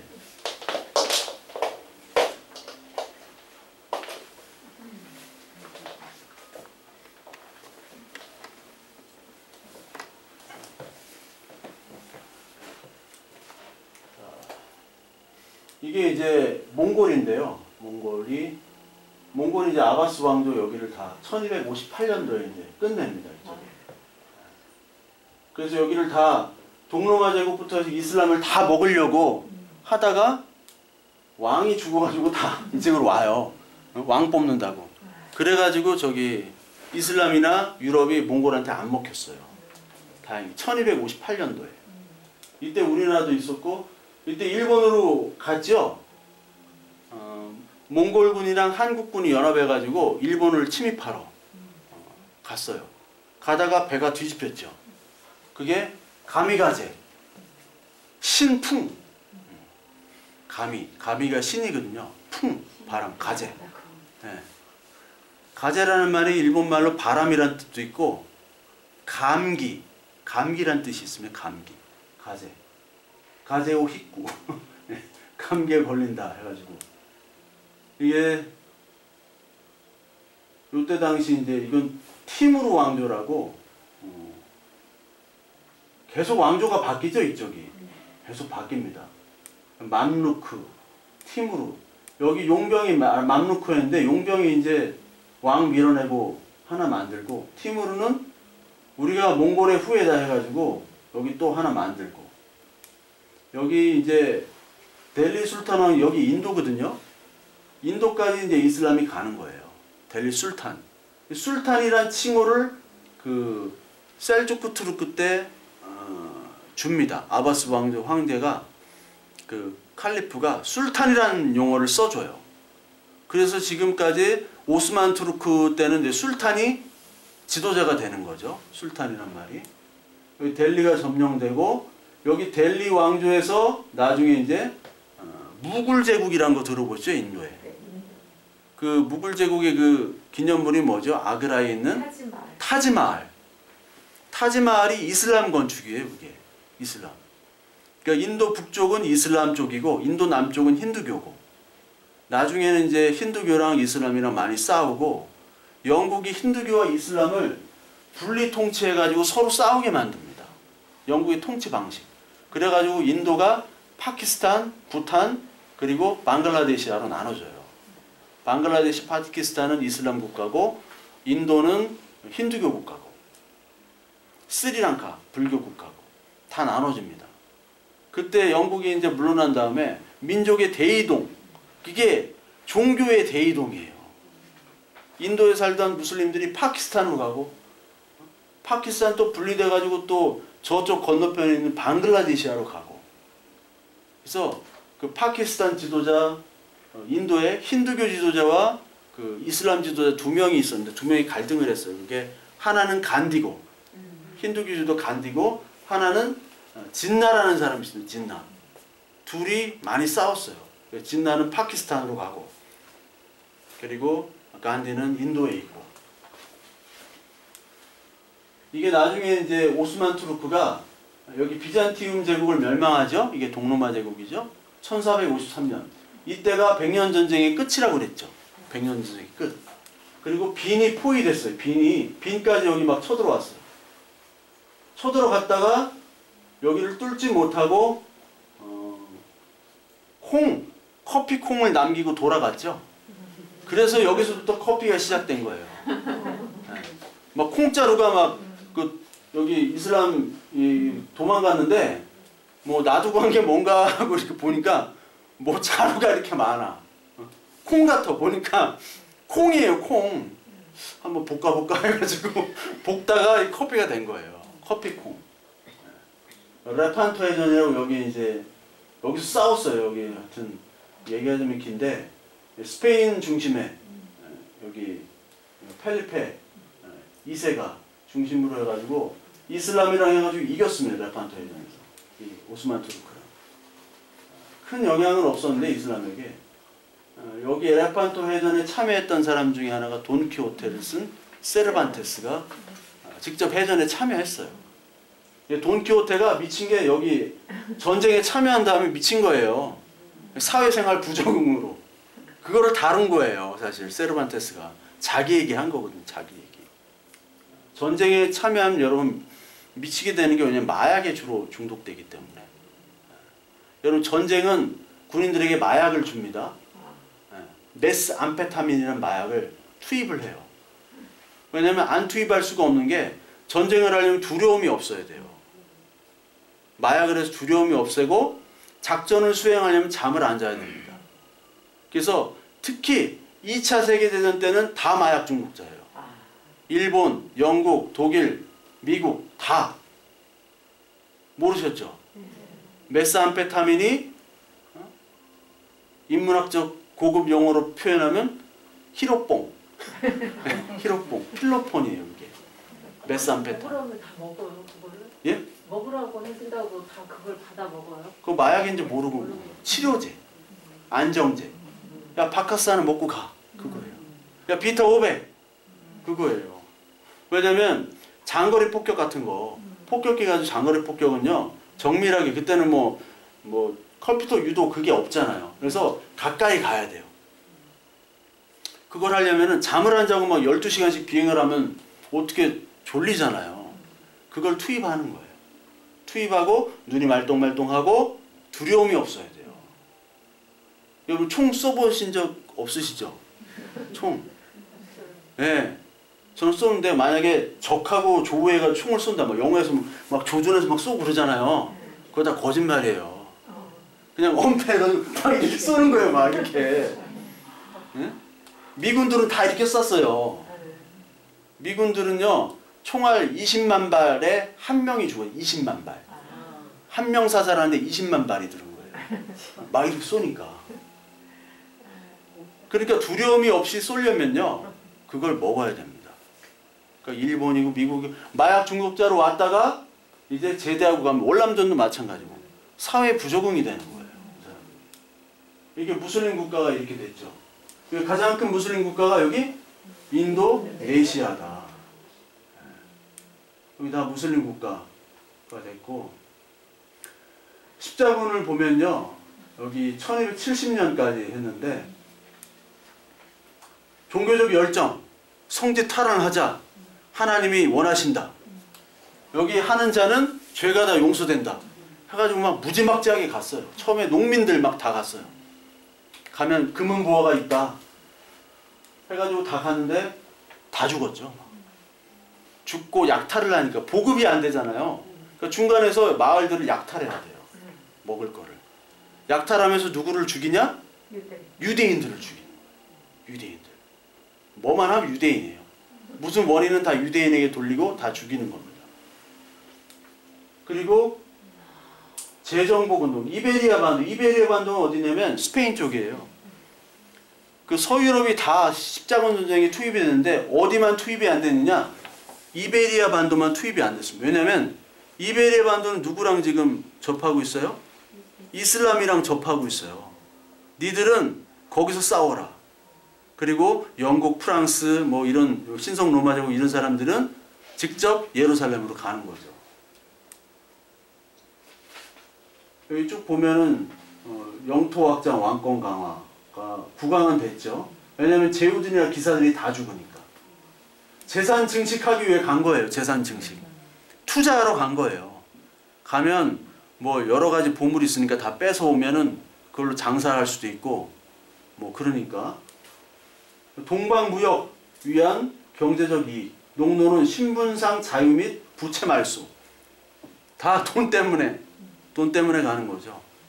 왜냐면 서유럽은 말씀드렸듯이 뭐 척박했고 문화적으로 굉장히 낮았고, 근데 동유럽, 동방이나 그쪽 예루살렘은 이슬람이나 그쪽 발달했으니까 많이. 처음에 이렇게 육로로 갑니다. 육로로. 꼭 콘스탄티노플을 거쳐갔어요. 그렇죠. 거쳐갔는데 4차 십자군 때는 여기를 점령했죠. 여기 가지도 않아도 돼요. 왜냐면 여기를 먹는 게 더 돈이 많이 먹으니까. 돈이 되니까. 이렇게 가다가 이제 바닷길로 와요. 제노바, 베네치아에서 바닷길로. 4차 십자군 때는 베네치아 상인들이 여기 베네치아에서 배를 타고 갔는데 베네치아가 배삭스를 주지 않으면 안 되라전려고 그랬어요. 여기까지. 근데 십자군들이 계속 하다 보면 1차, 2차, 3차 하니까 배삭 낼 돈이 없는 거예요. 그러니까 베네치아가 너 배삭 낼 돈 없으면은 여기 가서 약탈해가지고 가져와. 돈 가져와. 그리고 교황이 또 인정을 했어. 이노켄티우스라는 교황이 이참에 얘네들 한번 혼내줄까? 응? 자꾸 나 무시하고 성상 가지고 따지고 서로마 교황을 무시해? 이것들 한번 짓밟아줘? 해가지고 여기 약탈하는 겁니다. 1차, 2차, 3차 1차도 뭐 1차 처음에 출발했던 사람들은 다 농민들. 근데 농민들이 가다가 다 죽었어. 가다가 약탈하니까 주위에서 그 주위에 있는 그 영주들 있잖아요.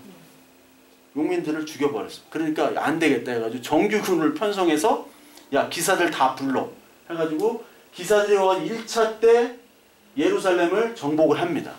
1차 때. 그때 성내에 있는 사람들을 다 죽이죠. 누구 먼저 죽이냐? 유대인 먼저 죽여요. 유대인 먼저. 그리고 이슬람은 무조건 또 죽이고 다 죽입니다. 2차 때 3차 때 살라딘 나오죠. 리차드 1세, 리차드 사저왕이라고. 이 사람도 원래 영국 사람인데 영어를 못해요. 프랑스어만 해요. 그러니까 프랑스에 영국에 저기가 있어요. 영국 영이 있습니다. 프랑스에. 그 영국 영 때문에 사실 100년 전쟁을 한 거거든요. 십자군 끝나고 또 영국이랑 프랑스랑 붙는 거예요. 100년 전쟁이. 그리고 여기서 뭐 프랑스가 조금 이겼는데 영국은 또 전쟁이 끝난 다음에 또 장미전쟁을 또 치르죠. 서로. 리차드랑 필립 2세 둘이 이제 주로 이제 가다가 둘이 싸워요. 또 여기 3차에서. 그래서 필립 2세가 삐쳐가지고 가요. 그냥 프랑스로. 그래서 얘 혼자 남았어요. 리차드 혼자.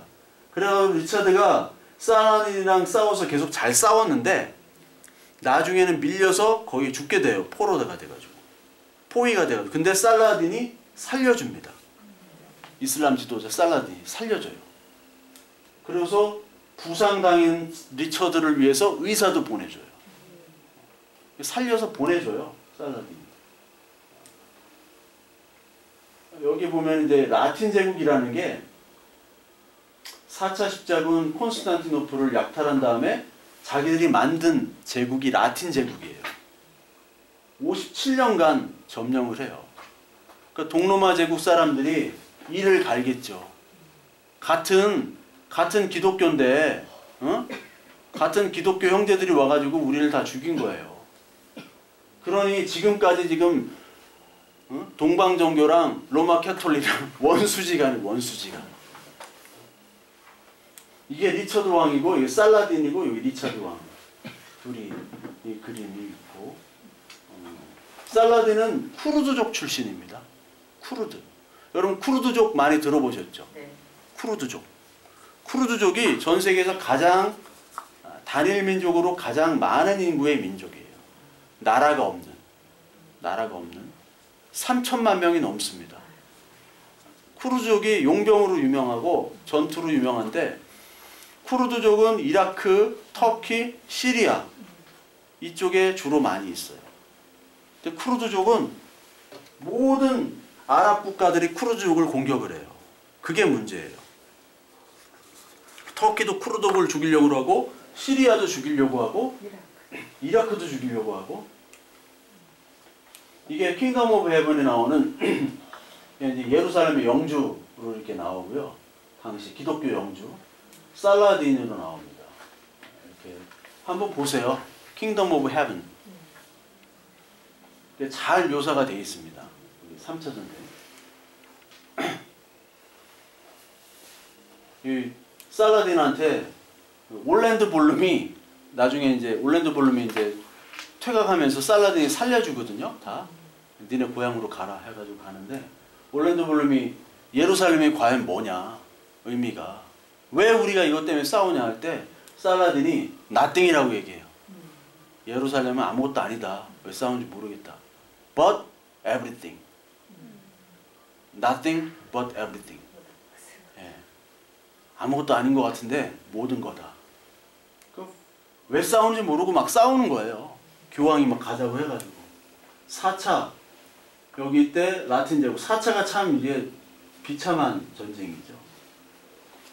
5차 때는 소년 십자군, 1212년에 소년 십자군, 소년들이 막 가는 거예요.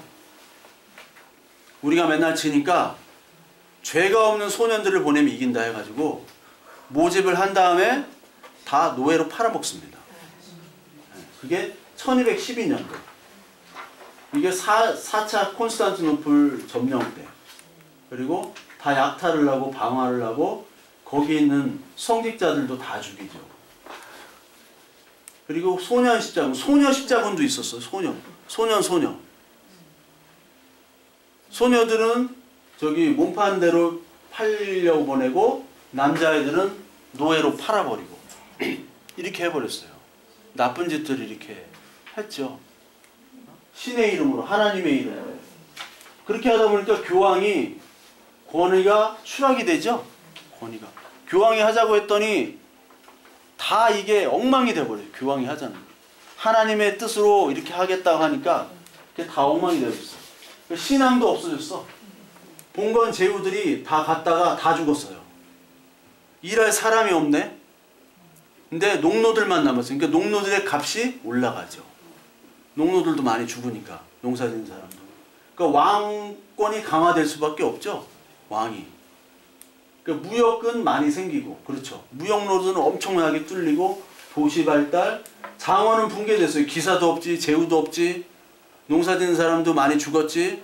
근데 농사는 져야 되니까 소수의 남은 사람들이 몸값이 높아졌죠. 인건비가 높아졌어요. 특히 여기 이븐 시나, 이븐 루시드 이 사람들이 엄청나게 유명한 사람들입니다. 이슬람 신학자. 아비센나라고도 하고 아베로에스라고 하는데 이 사람들을 통해서 십자가 전쟁을 통해서 서로마가 학문적으로 발달하기 시작하는 거예요. 특히 아베로스주의, 철학을 금지했습니다. 교황청에서. 그러니까 기독교와 그리스 철학의 대결이에요. 이게 나중에 이제 설명을 드릴게요. 이거는 이제 백년 전쟁 때 잔다르크, 특히 오를레앙 전투, 1452년대 오를레앙 전투 때 잔다르크가 엄청난 활약을 하죠. 잔다르크가. 그래서 영국을 승리로 이끌고, 프랑스를 승리로 이끌고, 여기가 영국령이에요. 여기가. 여기에서 많은 그 이익이 났는데 프랑스가 여기에 대한 세금을 걷겠다고 해가지고 영국이란 전쟁이 난 겁니다. 백년 전쟁이. 그러니까 십자군 전쟁 끝나고 또 바로 전쟁을 시작한 거예요. 프랑스랑 영국이랑. 잔다르크가 이제 처형되죠. 영국의 포로로 잡힌데 몸값을 주면은 풀어주겠다라고 했는데 프랑스에서 몸값을 주지 않아요. 그냥 죽여버려요. 네 마음대로 해라. 프랑스를 구했지만 프랑스의 영웅이 되니까 뭐 왕이나 귀족들이 싫어하죠. 토사구팽. 죽여야 됩니다. 그러니까 죽이게 됩니다. 화형당하죠. 영국인들에게. 이게 백년전쟁 끝나고 무슨 전쟁이죠? 장미전쟁. 랭카스터의 붉은 장미, 요크의 하얀 장미. 둘이 붙어요. 그래가지고 이기니까 하얀 거랑 빨간 거랑 합치죠. 이집트 할 때 상이집트, 하이집트 해가지고 왕관이 합쳐졌죠. 하얀 왕관, 빨간 왕관. 그거랑 똑같아요. 그래서 우리는 이 튜더 왕조라고 그래요. 미드에 보면은 튜더 이런 게 있어요. 그 헨리 8세에 대한 그 책들이 영국에 가면은 가장 많습니다.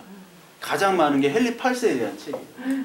이건 여기 메카의 카바라는 돌인데 왜 이 돌을 만들어 놓고 도는지 모르겠어요. 아직도. 얘네들은 우상이나 어떤 상을 숭배하면 안 되는데 얘네들은 하고 있어요. 되게 이상한 애들이에요. 이슬람 애들. 근데 여기 위에는요. 여기 반대편에 어마어마한 높은 빌딩이 있어요. 어마어마합니다. 시계탑부터 해가지고. 이거는 메스키타라고 코르도바. 스페인 코르도바에 가면은 메스키타가 모스크라는 모스크 아시죠? 이슬람. 이슬람 예배당 모스크의 스페인어가 메스키타예요. 메스키타를 이렇게 성당으로 좀 바꾼 겁니다. 원래 이슬람 이 양식들을 다 파괴하려고 하다가 왕이 보니까 이게 멋있네. 그러니까 이거를 그냥 가만히 놔둔 거예요. 메스키타. 코르도바 메스키타. 이게 코르도바 성입니다. 그리고 여기 코르도바 성이고 이거는 세비야 대성당이에요. 여기 밑에까지는 이슬람 양식입니다. 이슬람이 지배했고 여기부터는 기독교 양식으로 바꿨어요. 여기만. 세비야. 이렇게 이슬람, 여기는 기독교 양식. 이게 세비야 대성당 아니고요. 세비야 대성당은 다 금으로 만들어 놨습니다. 이 금. 다 금이에요. 순금. 어디서 났을까요? 예, 어디서 약탈했을까요? 남미의 아즈텍, 마야, 잉카. 이쪽 멕시코나 이쪽 아즈텍 쪽은 코르테즈. 그리고 남쪽 페루 이쪽은 피사로. 피사로 코르테즈가 가가지고 이 금들을 그냥 다 가져왔어요. 금이 너무 흠해가지고. 세비야 대성당 가면은 가장 유명한 게 콜럼부스의 무덤이 여기 있습니다. 콜럼부스는 원래 이탈리아 제노바 사람이에요. 제노바 사람인데 이탈리아에서 원정 그 자금을 안 대주니까 그 프랑스로 갔어요. 이사벨라 여왕한테. 그래서 거기서 배를 후원 받고 해가지고 출발한 거예요. 이게 다 금이에요. 금. 이건 세비야에 있는 알카사르라고 캐슬의 뜻인데 성. 이것도 다 이슬람 양식이죠. 알카사르. 이것도 알카스르 내부. 이슬람 양식입니다. 이게 다. 이것도 알카사르. 여기는 아까 세비야 대성당. 알카스르 내부. 이게 다 금이에요. 엄청난 거예요. 여러분 바르셀로나 가면 사그라드 파밀리아 그 성당 막 유명하다고 엄청나다고 하지만 거기엔 사실 가치 있는 게 별로 없어. 여기는 금으로 다 그냥 도배를 해놨어요. 싸니까. 여기는 이제 아람브라 궁전. 여기 소박하네 오히려. 예, 소박해요. 아람브라 가면 소박해요. 세비야 가다가. 그래서 어떤 분은 뭐 그라나다 뭐 가냐, 세비야 가면 다 있는데 그라나다 건너뛰자 이런 분도 있고, 그라나다 그래서 반대편에서 본 그라나다 그 아람브라 궁전이 조그만한 이 궁 안에 있는 그 지명이에요. 아람브라가. 이 쾰른 대성당. 여러분 중세 성당은 다 십자가입니다. 위에서 보면 다 십자가 모양이에요. 뭐 베드로 성당도 그렇고 다 십자가입니다. 고딩 양식인데 여기가 기차역이에요. 기차역에서 나오면 바로 여기예요. 나오자마자 쾰른역. 제가 여기 하도 많이 다녀가지고 여기서 좀 한 몇 달간 있어가지고 나오면 바로. 이게 멋있다. 600년 걸렸습니다. 짓는데 1246년인가부터 시작했는데 1880 몇 년에 완성을 했어요. 이게 쾰른 가면은 요거 하나만 보면 돼요. 쾰른. 예. 이게 라인강. 예. 여기 유람선들이 있는데 유람선이 이제 라인강, 마인츠, 코블렌츠, 본 이렇게 쭉 이렇게 본부터 가죠. 이게 쾰른 대성당이고, 고딩 양식. 이건 키예프에 있는 저기 우크라이나. 이건 동방교회 양식이에요. 좀 다르죠. 완전히 이제 좀 다르고. 이거 러시아 바실리. 이거 러시아에 있는 뭐 성 구세주 예배당이라는데 조금 다르죠, 양식이. 서구보다. 이게 비잔틴과 러시아 정교, 그리스 정교 양식이 요런 분위기예요. 이 소피아 대성당인데 불가리아에 있는 겁니다. 불가리아. 제가 요 앞에서 뭐 좀 있는데 한국 사람들이 야 나온단다. 누가 나온단다는 모르고 야 나온단다. 빨리 준비하란다. 그래요. 자기들끼리. 근데 가만히 있어 보니까 한 10분 후에 정몽구 씨가 옆에서 나오더라고요. 네, 정몽구 씨가. 갑자기 저기 봤어요. 어디 구경하다가. 정몽구 씨를. 불가리아 소피아. 이거는 베네치아에 있는 산 마르코 성당입니다. 멋있잖아요. 이게 이슬람 비잔틴 양식이에요. 여기에 마가복음에 있는 마가 있죠? 예수님 제자. 그 묘가 여기에 있습니다. 마르코. 마르코가 마가거든요. 개신교에서는 마크라고 그러고 성당에서는 캐톨릭에서는 마르코라고. 여기가 저녁 되면 좀 물이 조금 흥건하게 차요. 네, 물이 밀려오면 비둘기가 엄청 뭐 마르코 성당 내부입니다. 이런 거는 참 대단하죠. 그 돔 건축고. 이거는 여기 뭐 한번 보시고요. 이 로마네스크란 고딩 양식은 여러분 한번 찾아보세요.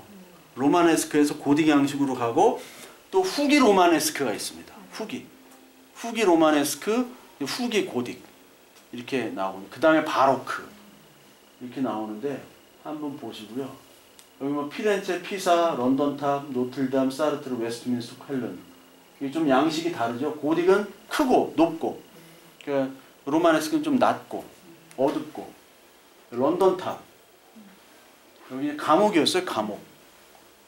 토마스 모어도 여기서 죽고, 엠블린 자기 부인을 이제 죽였죠. 헨리 8세가 여기서. 여기 바로 맞은편이 그 타워 브릿지입니다. 타워 브릿지를 건너가면 여기 런던탑이 있어요. 안에 들어가서 볼 건 없습니다. 여기 피사탑이죠. 피사도 요것만 보면 돼요. 피사 아무것도 없어요. 요것만 보면 나와요. 저도 볼 게 없어가지고 한 2시간, 3시간 있다가 왔어요. 여기서 뭐 미는 거 이런 거 찍고 찍으면 돼.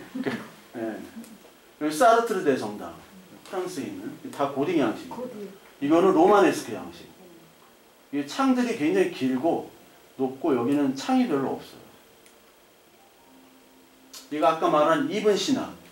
이 아리스토텔레스 철학을 이슬람에게 전파하고 의사면서 철학가, 뭐 천문학자 다 이 사람에 의해서 이 사람 책들이 십자군 전쟁 통해서 유럽으로 간 거예요.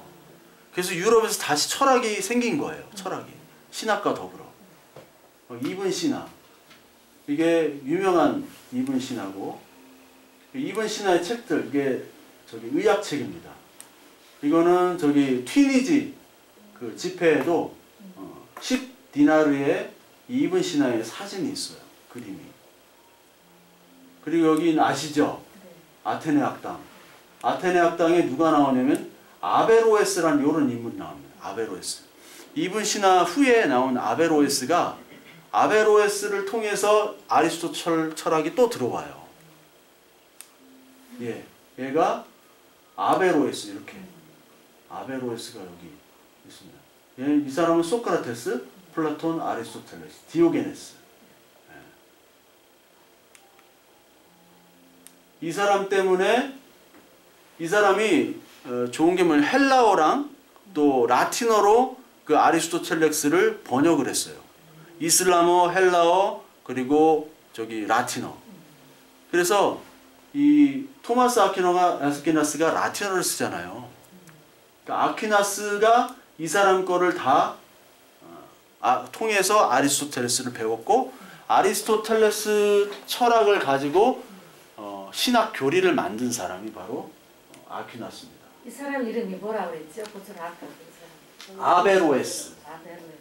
아베로에스라고 라틴 말로는 아베로에스고, 그리고 그 아랍 말로는 이븐 루시드.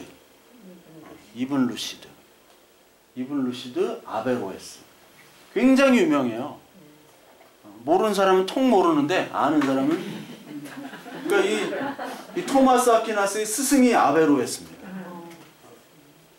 그러니까 토마스 아퀴나스를 통해서 그 캐톨릭 교리가 나왔는데, 캐톨릭 교리가 바로 이 사람으로부터 나온 거라고 보면 돼요.